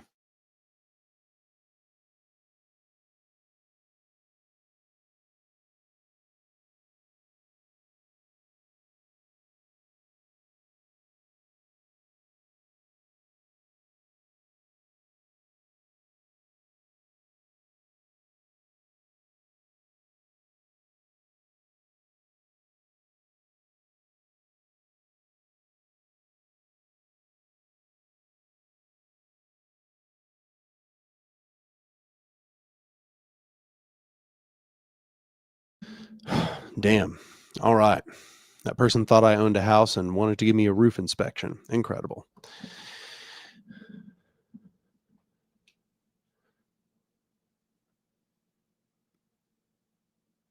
Somebody said, what do you mean by first principles, by the way? Well, first, arguing from or reasoning from first principles is starting from the simplest logical axioms and then building upwards, right? So, the simplest logical axioms are going to be things like the law of non-contradiction, like it can't be A and not A, right?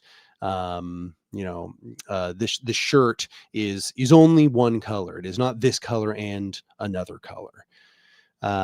That's like the simplest sorts of axioms. Generally, people might start from logical axioms such as those. There's also axioms, existential axioms. The universe exists, that time proceeds forward. Things like this. You start with the most basic principles and you build up from those. A lot of people start from assumptions that are like 50 lines of logic down the way, not ones that they actually arrived to by starting from first principles, but instead ones that they adopted because they were told, ideas that they assumed just by looking around, but not ones that they really reasoned towards, right? I think that is really just a matter of education. Like, a lot of people don't really get a good education as to how to start from those first principles or what the first principles even are. So a lot of people kind of reason backwards, you might say. They already have the conclusion, and then they're going to justify the conclusion backwards by moving back towards more and more foundational concepts. And they only really generally do so when their ideas are brought under stress. And that's not even to say that they always do so. Sometimes when their ideas are brought under stress, they instead just kind of clam up and don't produce any answers. And they kind of act reactively, angrily to the person who was even trying to get them to produce those answers. And I've said before in a previous video that I think that to a large degree, this is because they recognize that they don't have good defenses to their position. They don't actually have a good foundation. And they realize they have some kind of fundamental insecurity about that veiled recognition that if they were to be pushed back further and further to justify their perspectives, a layer at a time, they would find that they were unable to justify their perspectives and that it was all basically just vibes. And I think that philosophy is supposed to be training us to reason from first principles. In science, that's what we're trying to do, is reason from first principles. You look at physics, for example, and it starts from the smallest things that there are, and it builds up layer by layer by layer into more and more complex recognitions. And that is part of the power of science, is that it's so good at reasoning from first principles. So, let's see. What else do we got here? Knowledge and Defense asked, am I planning to continue the Liberation and Action series? Yeah, it's possible. It seems likely that at some point I will return to the series. However, it is not, it's a lot of effort. And at the moment, I have a lot of people who are volunteering to help me with it. but I have not been wanting to spend my effort there. I've been wanting to spend my effort elsewhere, although I recognize that it is important, and there are many, many examples which would probably be very valuable to people, inspiring them towards action, recognizing that we have struggled in the past. Somebody said this is optimistic nihilism. I would just call it existentialism. I'm an absurdist existentialist. If you've never heard of Albert Camus, you should go look at Camus. That's very much what I am discussing here. Somebody says the universe not coming with a predetermined meaning sounds like a good thing to me. It means you're free to make your own meaning. Yeah, see, that's the existentialist position. The existentialist position is that we don't have to live in misery of the fact that there is no inherent meaning, that we are free to make our own as the beings which determine meaning. But of course, it leads to all the problems that I discussed earlier. So Michael says, I'd love for you to do an entire series on philosophy, just like your segment right now. I'm probably going to be producing videos that have a little bit more of a philosophical sort of orientation towards them. I've always planned for the channel to have some videos which are really more directly philosophical rather than just political theory. So this is certainly something I will be making videos on.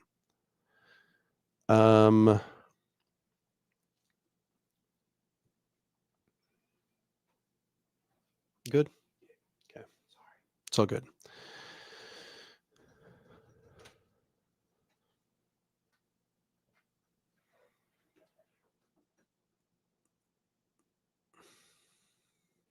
Dom says, I guess there's a difference between symbolic meaning created by our cortical processes and the inherent experience of wordless meaning that arises subcortically, a felt sense of presence which all religion points to.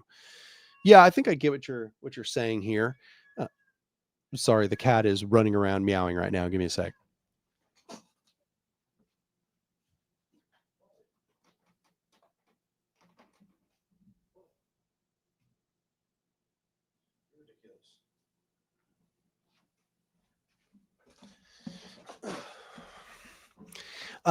But yeah, no, like you're saying, there's this sort of like sensation that there must be a reason for things, right? And as a person who just believes that we are the end of an evolutionary process, yeah, that's because our body was developed to live within these conditions. Maybe not particularly these conditions, but existence, right? And so therefore we come into existence like almost apparently custom created to live in these conditions. And it seems like, well, damn, there's got to be a good answer for why that is, right? Like, why are we so good or why are we built for these conditions? And then, there's the contrast of, and why is it so fucking hard? And then you end up, there can be all kinds of theological explanations for like, well, your God has some kind of plan where you're supposed to suffer, and that's what brings you closer to him, and that's what divinity is, and so on and so on. But yeah.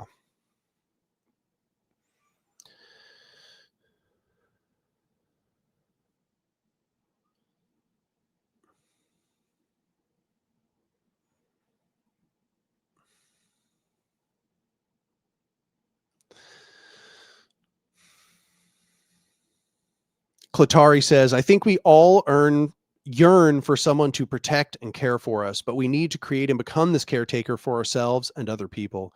Yeah, no, I agree. Absolutely. I don't think that most human beings ever really cope with the fact that they are not going to have a caretaker for their entire life. They become baseline used to having a caretaker, and they never really adjust to the change. Sorry, my cat, I don't know if y'all can hear him, but he is just like meowing nonstop. Speaking of needing a caretaker at all times, he is probably upset with me that the bathroom, the bathtub is not turned on. He wants to drink from the faucet.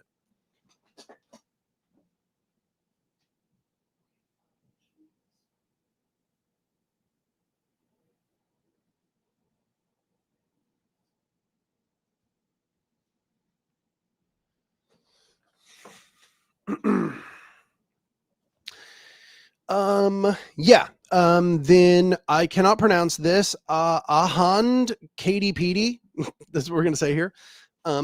Says, Anarch, in the Discord, we are discussing competing theories on the end of the universe, the big crunch versus heat death. What's your opinion?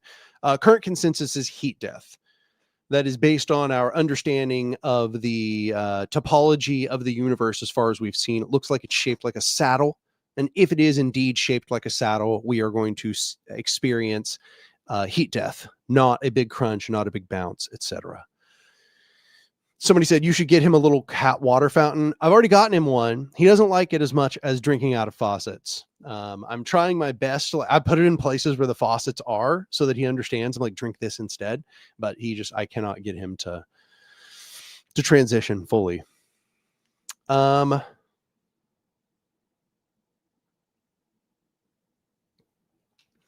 Let's see here. ED says, I can't help but be wary of Stoicism when the philosophy of the emperor, but can't deny that it does help immensely to live and act. Well, it should be said that it wasn't originally the philosophy of the emperor. Stoicism is named after Stoa, which means porch, to my knowledge. And it was literally because they were just teaching their ideas for free in the middle of out on the porch, essentially, just telling people about their ideas. It did not begin as a philosophy of rule. Some rulers, of course, did indeed adhere to it. Specifically, the most notable being Marcus Aurelius, but I do not think that it is inherently a philosophy of rule by any means.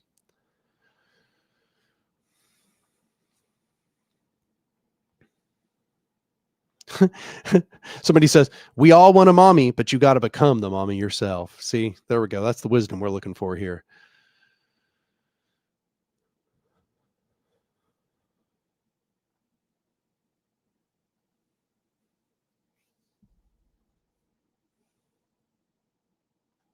Okay, I'm almost caught up here.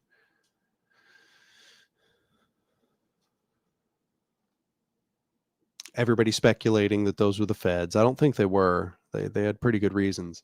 One guy did put in smoke detectors, and that's a little bit sus, but I don't know who Maria Spiridonova is. Knowledge and Defense.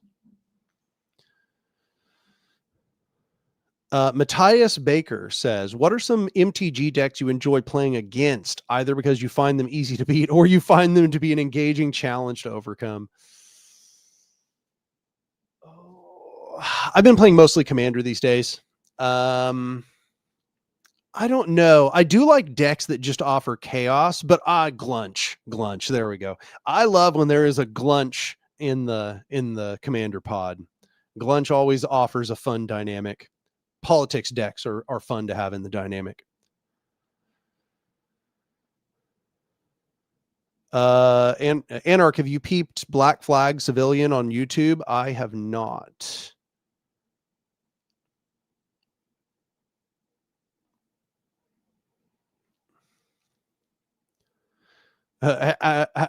Masuda says, have you ever tried playing Yu-Gi-Oh, or are you strictly a Magic the Gathering player? No, I just play Magic. I'm not like a huge trading card game fan. I just really like Magic. I think Magic is incredible. Before that, I played Hearthstone, but then I played Magic and I was like, whoa, Magic is like way better Hearthstone.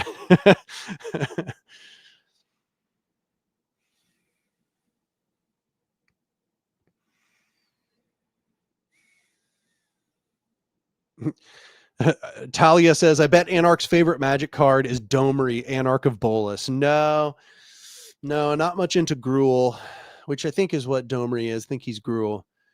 No, I play mostly Golgari. I love Golgari decks. Those are my favorites. Lately, however, I've been playing Kefka, not the court jester, but the big Kefka, and that is super fun. He is devastating. Ancom Jane says, Anarch, are you going to do some more political questionnaires? Probably so, but I might lay off for a minute because the second one I did not do very good. Usually the main driving source of my views is my viewers, my followers, my subscribers, but most people did not watch the second one. So I don't know what the reason for that was, but I'm just going to take that to mean that people are not really wanting to watch like a bunch of those. Maybe it was some other circumstantial thing. Thumbnail wasn't good, or I didn't, have a good title or whatever. But yeah, I'll probably pivot to talking about some other things, and then I'll probably come back to it.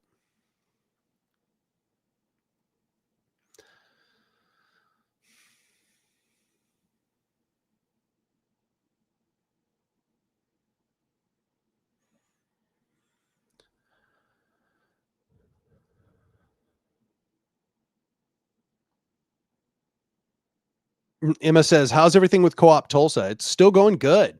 The summer definitely sapped some people's capacity. There's quite a few people I can tell who are kind of worn out from all of that heat.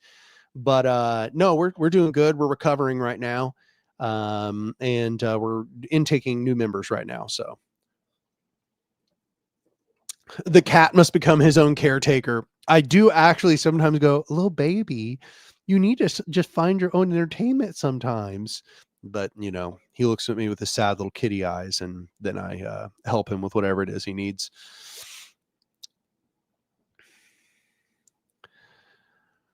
Kristen Supine says, hey, Daniel, I'm proud to say that 1 year ago, I asked you how I should decouple from Marxist-Leninism, and now I'm writing my own comprehensive analysis and teardown of the ideology. You've inspired me tons. Well, I'm very glad to hear that. I think that there's a lot of people that are really into Marxist-Leninism right now. It might just be a fad, things kind of go in cycles. But I'm very glad that my work has been influential on you, and look forward to whatever you produce.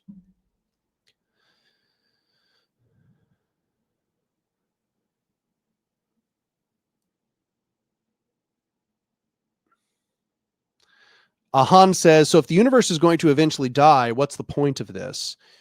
The thing is that I don't think that things need to be infinite for them to have worth. It's like asking, if my mom's going to die, why should I be nice to her? If eventually this computer screen is going to break, why should I engage with it? When I give these examples, I think you can see how that the argument doesn't really hold up to scrutiny, right? Like, impermanence doesn't mean that it is not worth living with particular values in order to get best outcomes. We live in this world. We are embedded here, and many other people will be embedded here in this world. When we talk about a heat death, we're talking about something that is, like, I believe, trillions of years away. Trillions. And that is so incomprehensibly far from us right now that it essentially is infinity. Okay. For the scale of the human life, that is basically infinity. Humanity will probably not even survive that long. I mean, maybe it will, who knows? But here's the thing, even if it were a big crunch, we'd die in a big crunch. If it were a big bounce, we would die in a big bounce. The universe isn't going to last forever.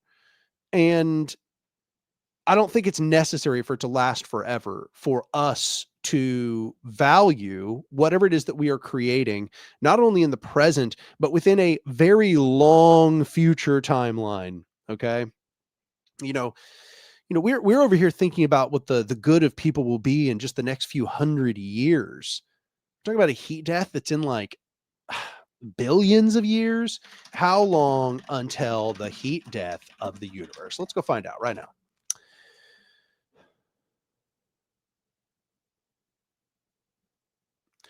10 to the 14th years. That will be how long it will take for the stars to die. I need y'all to understand that is way more than trillions. 10 to the 14th. That is 10 followed by 14 decimal places, y'all. 14 decimal places. Okay, we got 10, or we got 10. Here we go. 1, 2, 3, 4, 5, 6, 7, 8, 9, 10, 11, 12, 13, 14.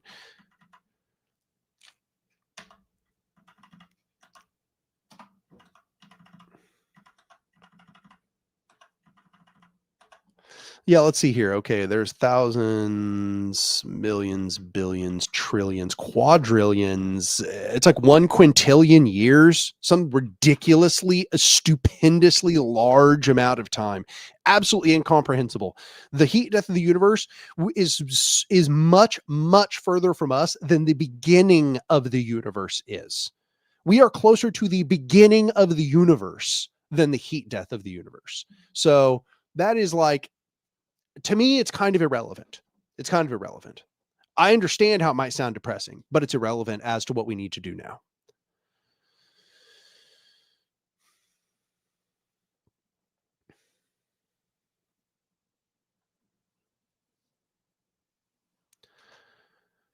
Angela says, how difficult would it be for a person to jump back into Magic the Gathering if that person hasn't played since 2005? Yeah, you'd have it. You're good.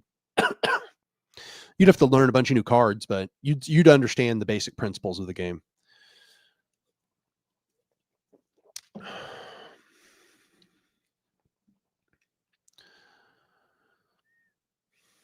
Somebody says it's hard to organize in the summer in general. Yeah, it is. Very difficult.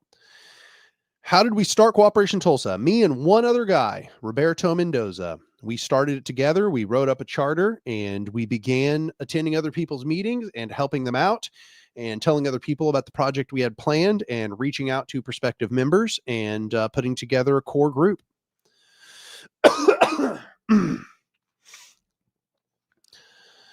Somebody says the universe has basically just started. Yeah, I mean, when you're comparing us to, if you're comparing us from the beginning to the end, the universe basically just started on the timeline of the universe.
Sorry, I'm having trouble breathing, so I had to go use an inhaler.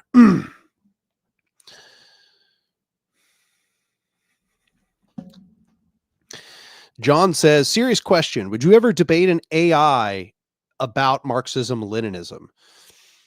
I don't think that my followers would really appreciate that. People don't seem to really want anyone to use AI, to talk about AI or any of that on the left.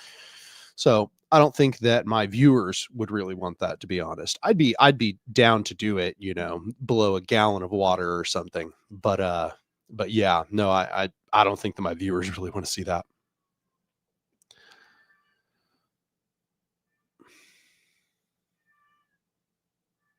Somebody said the universe hasn't even hit its midlife crisis yet. That's exactly right. We're not even close. What do you think of Montessori education? It's anarchistic in many ways. I'm surprised there wasn't more of a correlation with the free anarchist schools were started at the time. From what I've heard of it, it seems pretty good. And I have to agree with you. It seems like it's very, very related to anarchist models of education. But I would have to learn more about it specifically to really know the ins and outs kind of thing.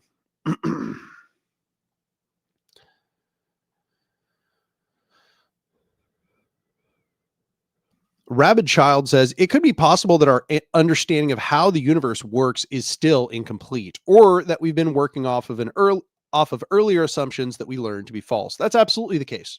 Science is provisional. Okay. So science always updates itself to new knowledge. When I say that our current models suggest heat death, there are just reasons for that. It's not that those are, bygone conclusions by the scientific community. It's that the topology of the observed universe determines the distribution, or rather doesn't, is related to the distribution of energy and how energy distributes itself across space-time, and therefore determines how space-time is going to warp and change and expand over time. And this determines what the end behavior of that expansion is going to look like. It just so happens, as far as we can see, ours has a topology that is like a saddle, which is really weird. But given that fact, it means that the saddle correlates with a heat death universe. However, maybe we'll see more of the universe and we'll find out that we're only locally a saddle, and everything, if we actually scale it out, it's not just a big saddle. It's just we're on a topological saddle or whatever, right? Or maybe our instruments that we're using to observe things are flawed. There's a lot of indication right now that possibly our calculations for understanding redshift and blue shift, even though they're probably accurate, it's possible that our mass calculations are not quite correct. That's why we have dark matter, and that it's possible we don't understand all of the motive forces of how galaxies move, which is why we have dark energy. And so, yeah, no, I mean, science is provisional. So it's not like we know for sure what the end of the universe is going to be. It's a very lofty thing to know.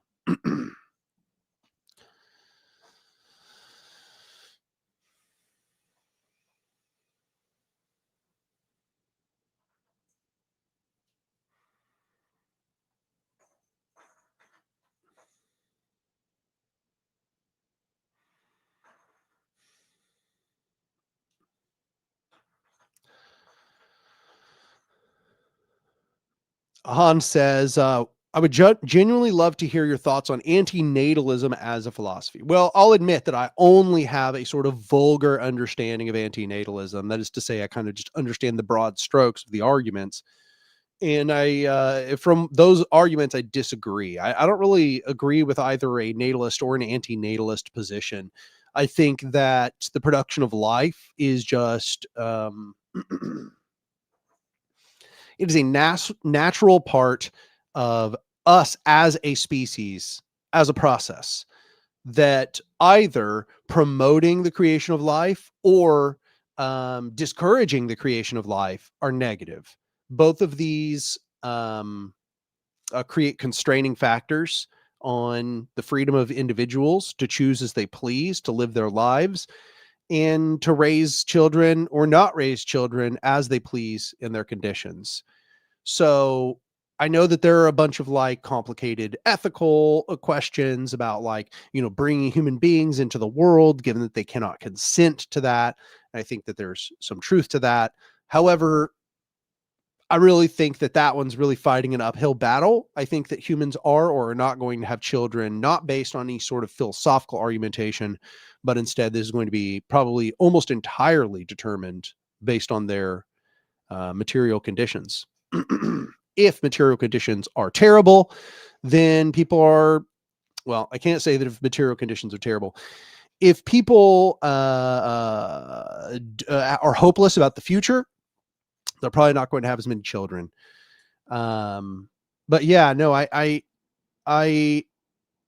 think that the birthing cycle of humans is something that is largely determined by surrounding conditions. It's not something that really that our philosophical arguments about it are going to make much difference.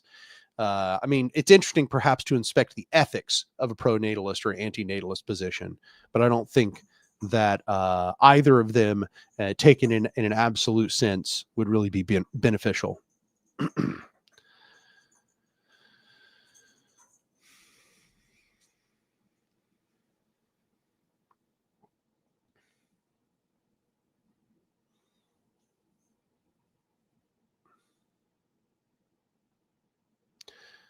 Somebody, Johnny asks, are most of your viewers against AI? Yeah, most of the left is against AI. So yeah, I don't think that they would really be happy about that.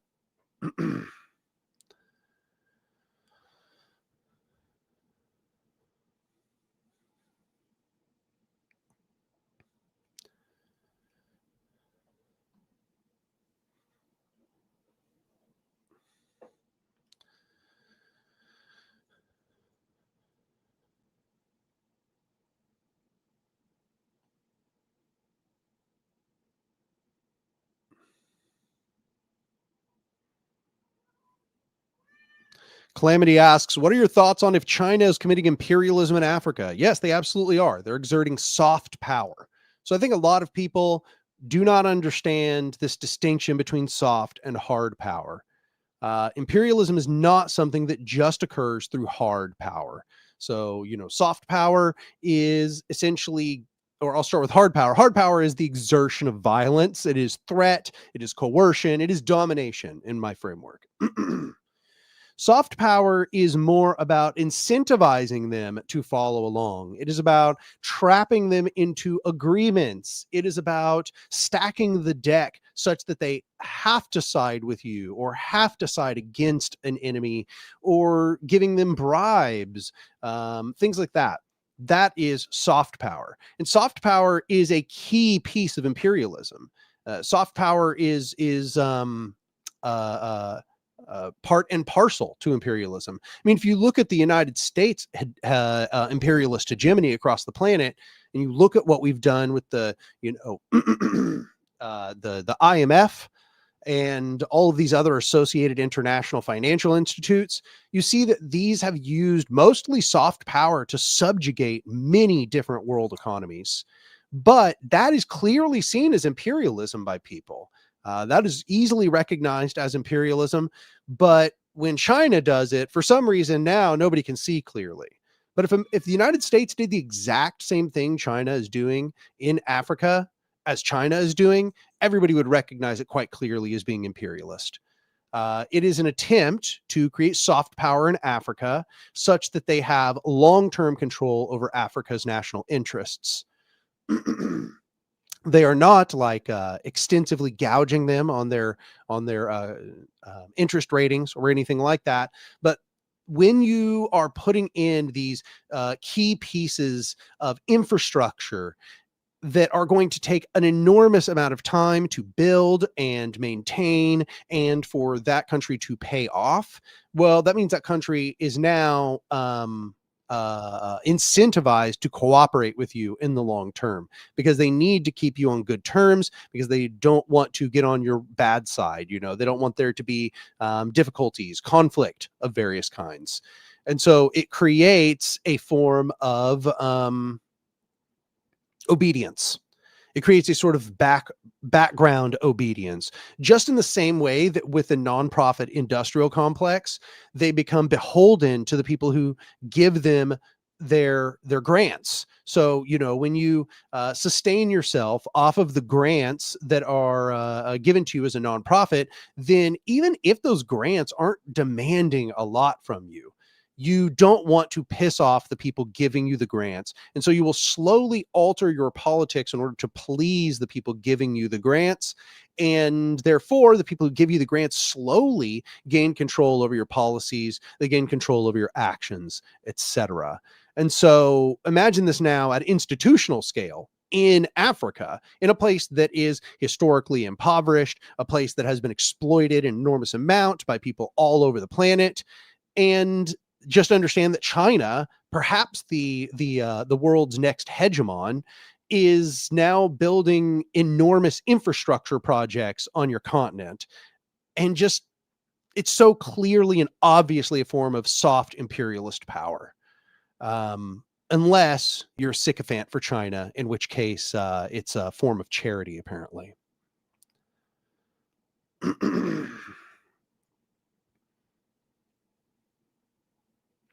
Got a $5 donation from Badger. I appreciate you. He said, Daniel, can you boost the Untitled Anarchist Seagull channel? Elise would be appreciative. Well, I've never watched it, so I'm not sure. It's Untitled Anarchist Seagull. I mean, I'll go over and okay, well, it did pull up. I will subscribe to it and I'll watch a few, and then maybe I will give it a shout out another time. For now, I'm going to need to like watch a few videos and so on.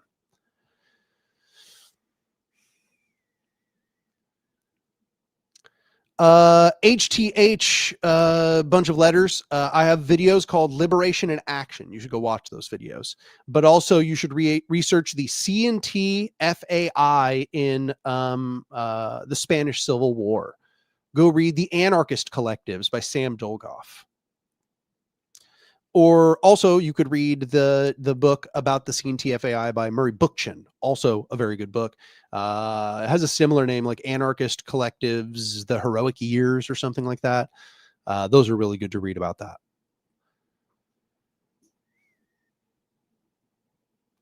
Angela says, as a former progressive, I'd enjoy seeing you debate Kyle Kulinski. Yeah, I'd love to debate Kyle Kulinski. He would be a great debate partner because he is a good faith actor. Kyle has demonstrated to me over the years, he really truly believes what he has to say. He is committed to his ideas. And he does not like unnecessarily smear people unless he has a good reason, obviously. I think he would be a great debate partner. So if you can arrange it, I'd be super down. Bryce says, how do I expand my praxis beyond a neighborhood pod? Well, the neighborhood pod needs to be motivated to do something. And then that pod will begin getting people who want to be involved in that something in it. Or you could just start a second neighborhood pod and a third one and a fourth one and try to federate them together. That's another good way to go. Or start creating general assemblies where people from a variety of areas can all attend together, bringing all kinds of people together. Another good thing to do. These are just some examples off the top of my head, but I would say also just maybe helping people establish like background or backyard gardens and stuff is a good thing if you're in a suburb, for example.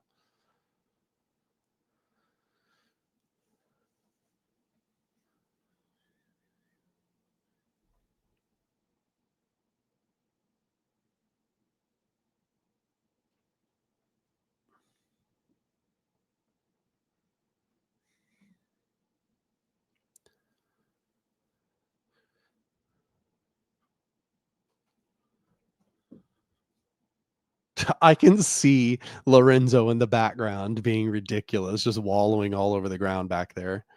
And Murray's just sitting up there on the table watching him like, what the fuck is this dude doing? It's so funny. Alexander 5 says, Anarch, as a social organizationalist anarchist, do you find individualist anarchism or the anti-organizationalist position most disagreeable? I think that anti-organizationalism is what I have the biggest issue with. Because if you're an individualist anarchist, but you're pro-organization, well then, like we'll have philosophical disagreements, but at least we're just going to get things done. But if you're anti-organizationalist, we're probably not going to get much done. In fact, you might actively sabotage the organizations that I'm trying to build because you think that they are a problem in and of themselves. Oh my gosh, what is he doing back there? That is sort of the issue. Anti-organizationalists can be wreckers sometimes, and that's not healthy. That's a problem. Now, just being an individualist doesn't mean you're an anti-organizationalist. So I don't know. That seems like the problem to me. Anti-organizationalism is the issue as far as I can see.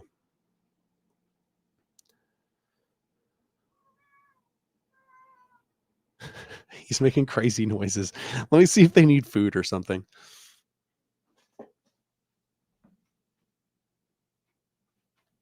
Oh, this is what you want, huh? This is what you want? You so cute, little baby.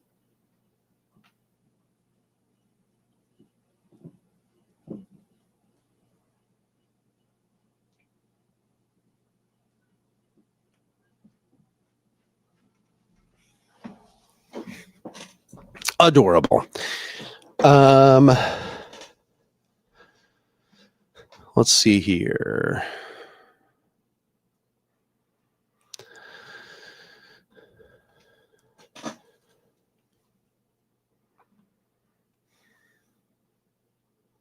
Do you see what he's doing with the lamp? He's going to try to push over the lamp. Okay, he didn't do it.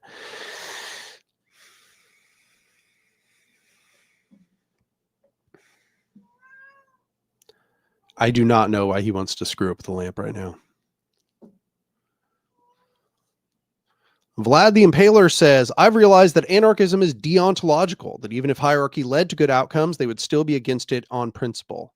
Well, I mean, maybe there are some anarchists for which that's the case, but that's not myself. There's just no good evidence that hierarchy does lead to better outcomes than rule by the people. That seems to be what actually leads to better outcomes. I don't see any evidence that it leads to better outcomes. Everything I've studied seems to indicate otherwise. And there's really foundationally good reasons to believe that hierarchy always eventually just leads to tyranny, dictatorship, and complete control. So, yeah, no, I don't agree. I mean, maybe some anarchists, that's the case. Maybe some anarchists, they are deontological. I am a consequentialist. I just don't buy the argument.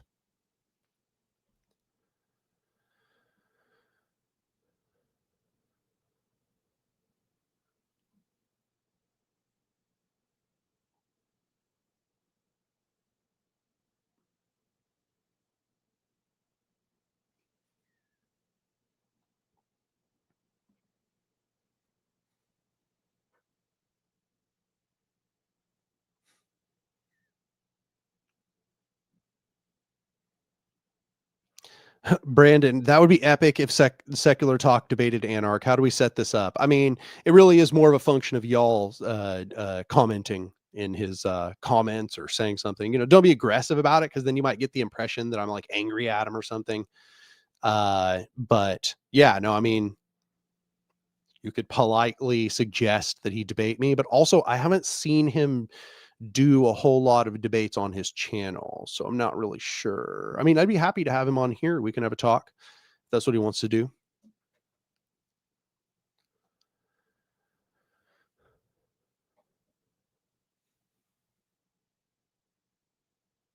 Ahan says, MLs refuse to update their definitions and theory in the presence of new data. Take, for example, the definition of imperialism and then gaslight people into thinking they're quote unquote scientific. That's exactly right. It's actually one of my big frustrations with Marxist Leninists is that they are dogmatic and not scientific. That's the thing that's frustrating, because science, remember how I just said earlier, right? Okay, we had the talk about the heat death, the universe having a saddle topology, right?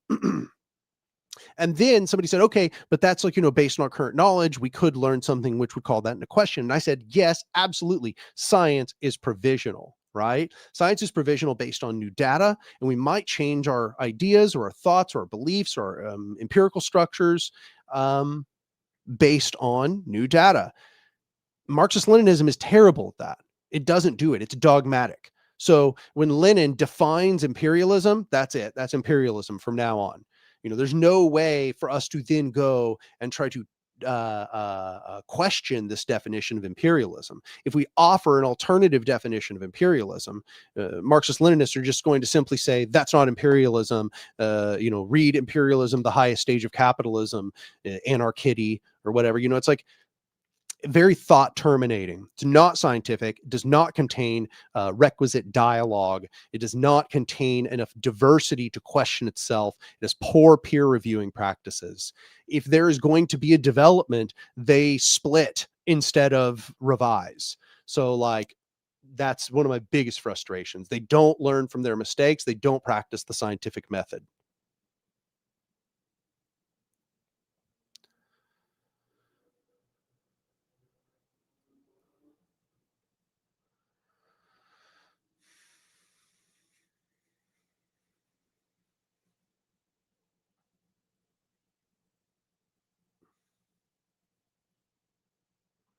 John says, I know you disagree with China, but if you're talking about good outcomes, they lifted 800 million people out of poverty since 1978. Even if you disagree with the state, that still happened. Yeah, no, I mean, the problem I'm getting across here is not that the state never does any good things. Okay. Obviously, all kinds of states and all kinds of hierarchical structures have done good things. But that doesn't mean that we prefer those over more liberatory structures. So, for example, you can find monarchs throughout history who were great monarchs. They did a really good job. They acted as the uniting force for their people. They gave solidity and understanding to everyone. People felt confident and safe under those kings. Those kings ruled well. That is to say, they passed good laws, they prevented corruption, they stopped people from abusing the peasantry, they were fair to their people, all of that. Okay. You can find them. But that doesn't mean that we think monarchy is a good structure. That doesn't mean that we think that, monarchy has good outcomes, quote unquote, right?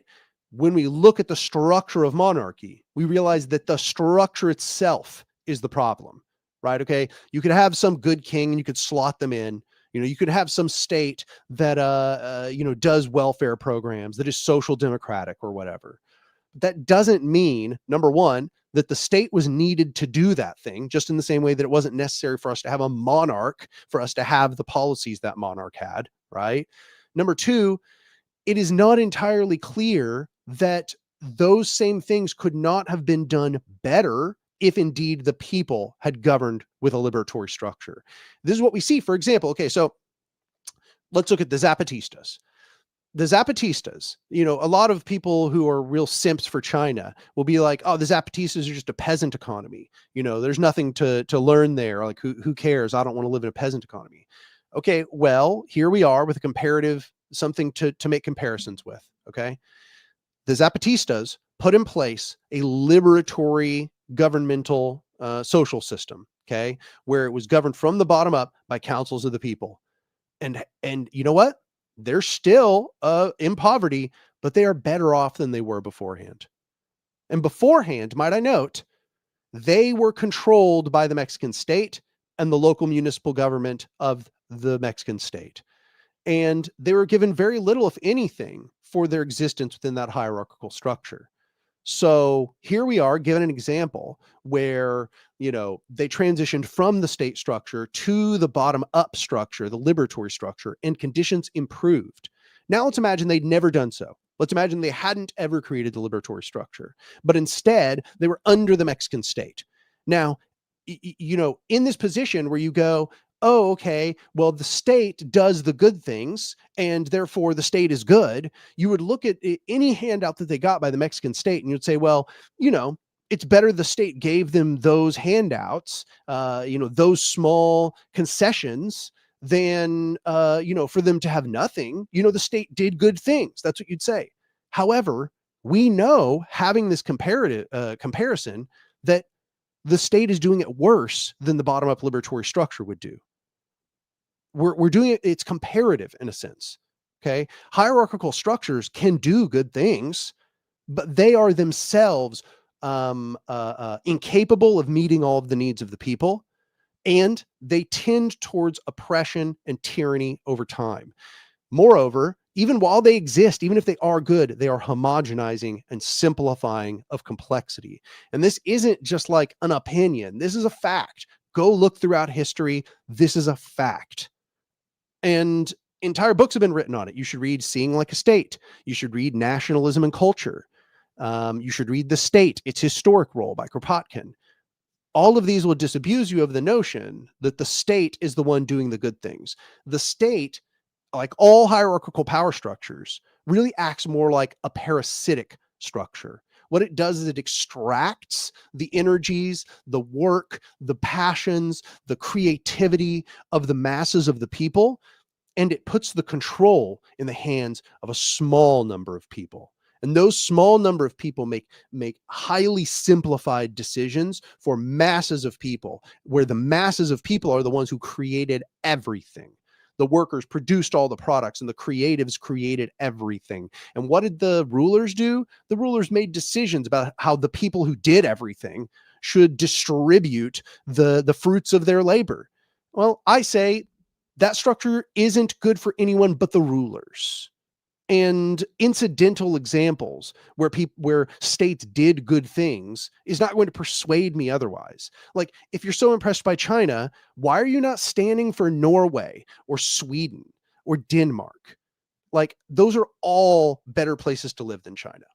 All of them are better places to live. There's the only reason why anybody is standing for China on the left and not for Sweden or Denmark or Norway or Switzerland or something is because China has red flags and it calls itself Marxist or whatever. That's it. It's all aesthetics. It's aesthetics.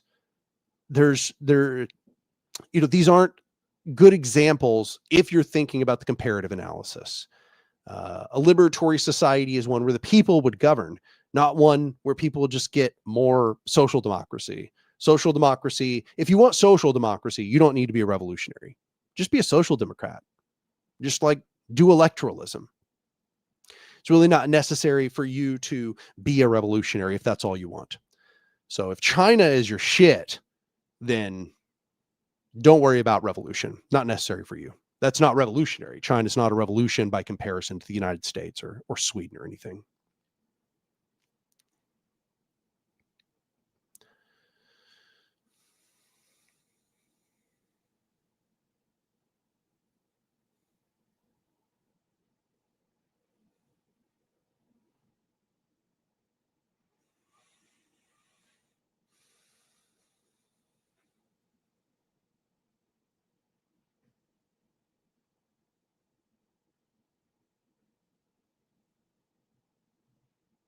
So I do need to jump off of here in just a few minutes because I need a little while to get ready before my appointment. But we'll start closing up now. Oh, I mean, I haven't said so, but if there were any particularly good rants or specific points in here you think would be good to clip in order to create shorts, please go tag them down in the YouTube comments. That's super helpful with the timestamps and everything. Also, if you appreciate the work that I'm doing on the channel, you should go over and become a patron at my Patreon, which is patreon.com/Anark. I'll put that there in the chat. Because, my patrons are sort of leveling off, I think, because the economy is not doing so well. So, if you want to see me be able to continue to make videos regularly, then you should go over to my Patreon and become a patron. You can also become a member here on YouTube. It's like down there, maybe where if you've already clicked subscribe, then you put like, I don't know, join or something like that. I don't know. You could also go over to Means TV and you could sign up using my affiliate code where I get a percentage of your recurring subscription to Means TV. And in that, you would also be supporting a worker cooperative, a sort of creators, a leftist or a socialist worker cooperative in the process, which, seems like a pretty good one. But yeah, those are the main ways you can support me. Let's see.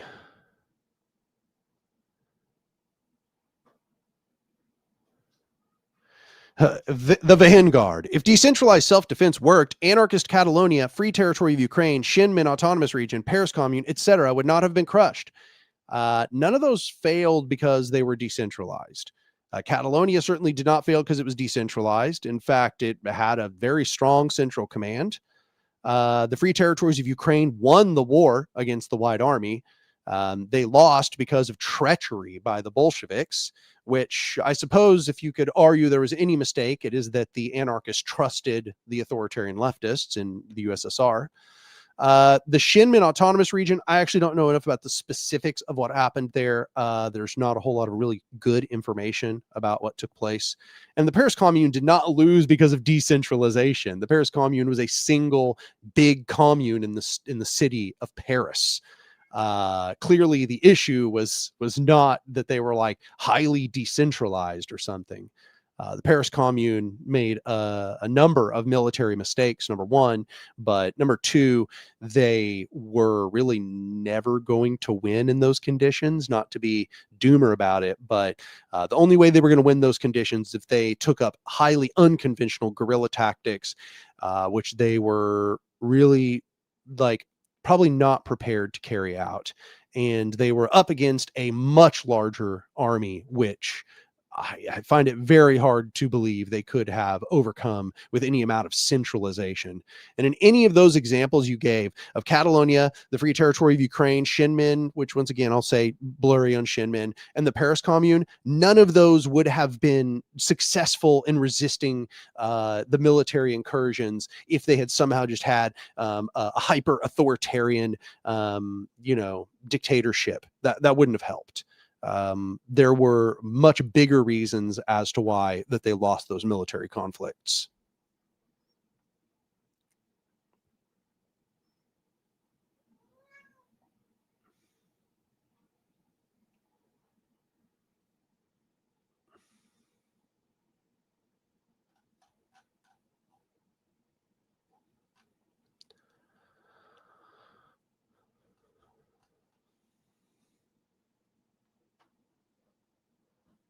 Vlad the Impaler said Sweden is still capitalist. China is capitalist.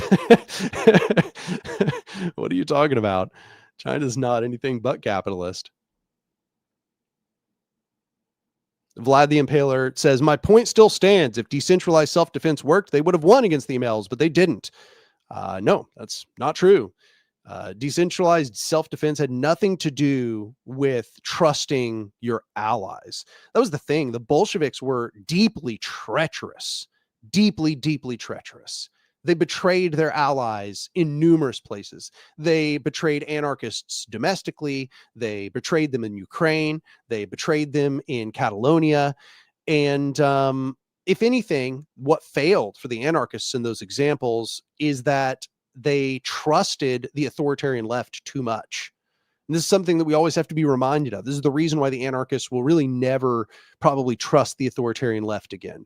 And that is because they demonstrated they're not trustworthy. The authoritarian left is really just all about power accumulation for a small group of people within the party. And then the party claims that it is a representative of the entire class.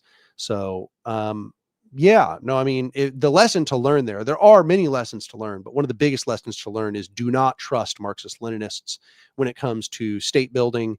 They will always choose to accumulate power and institute capitalism rather than fight a liberatory revolutionary war. That's what it really boils down to.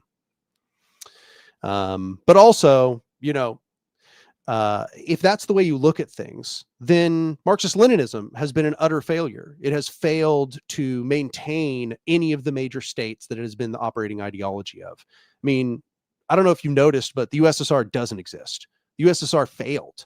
The place where Marxist-Leninism was created is the very place that doesn't exist. It is the place that failed to defend itself. So if that is your logic, then your own logic undermines your ideology. You shouldn't be a Marxist-Leninist by that logic because Marxist-Leninism failed to prevent the USSR from being destroyed. I think that's a stupid argument, personally, for a variety of reasons. But that's your argument, so you're refuting your own ideology. In any occasion, that is, I think, about it. Need to get ready in order to go to my appointment. I appreciate you all showing up for the live stream, and I hope you enjoyed having Ketza on stream. I think Ketza is very insightful, and I always enjoy talking with her. But yeah, that's about it. I appreciate you all, and I'll see you all next time.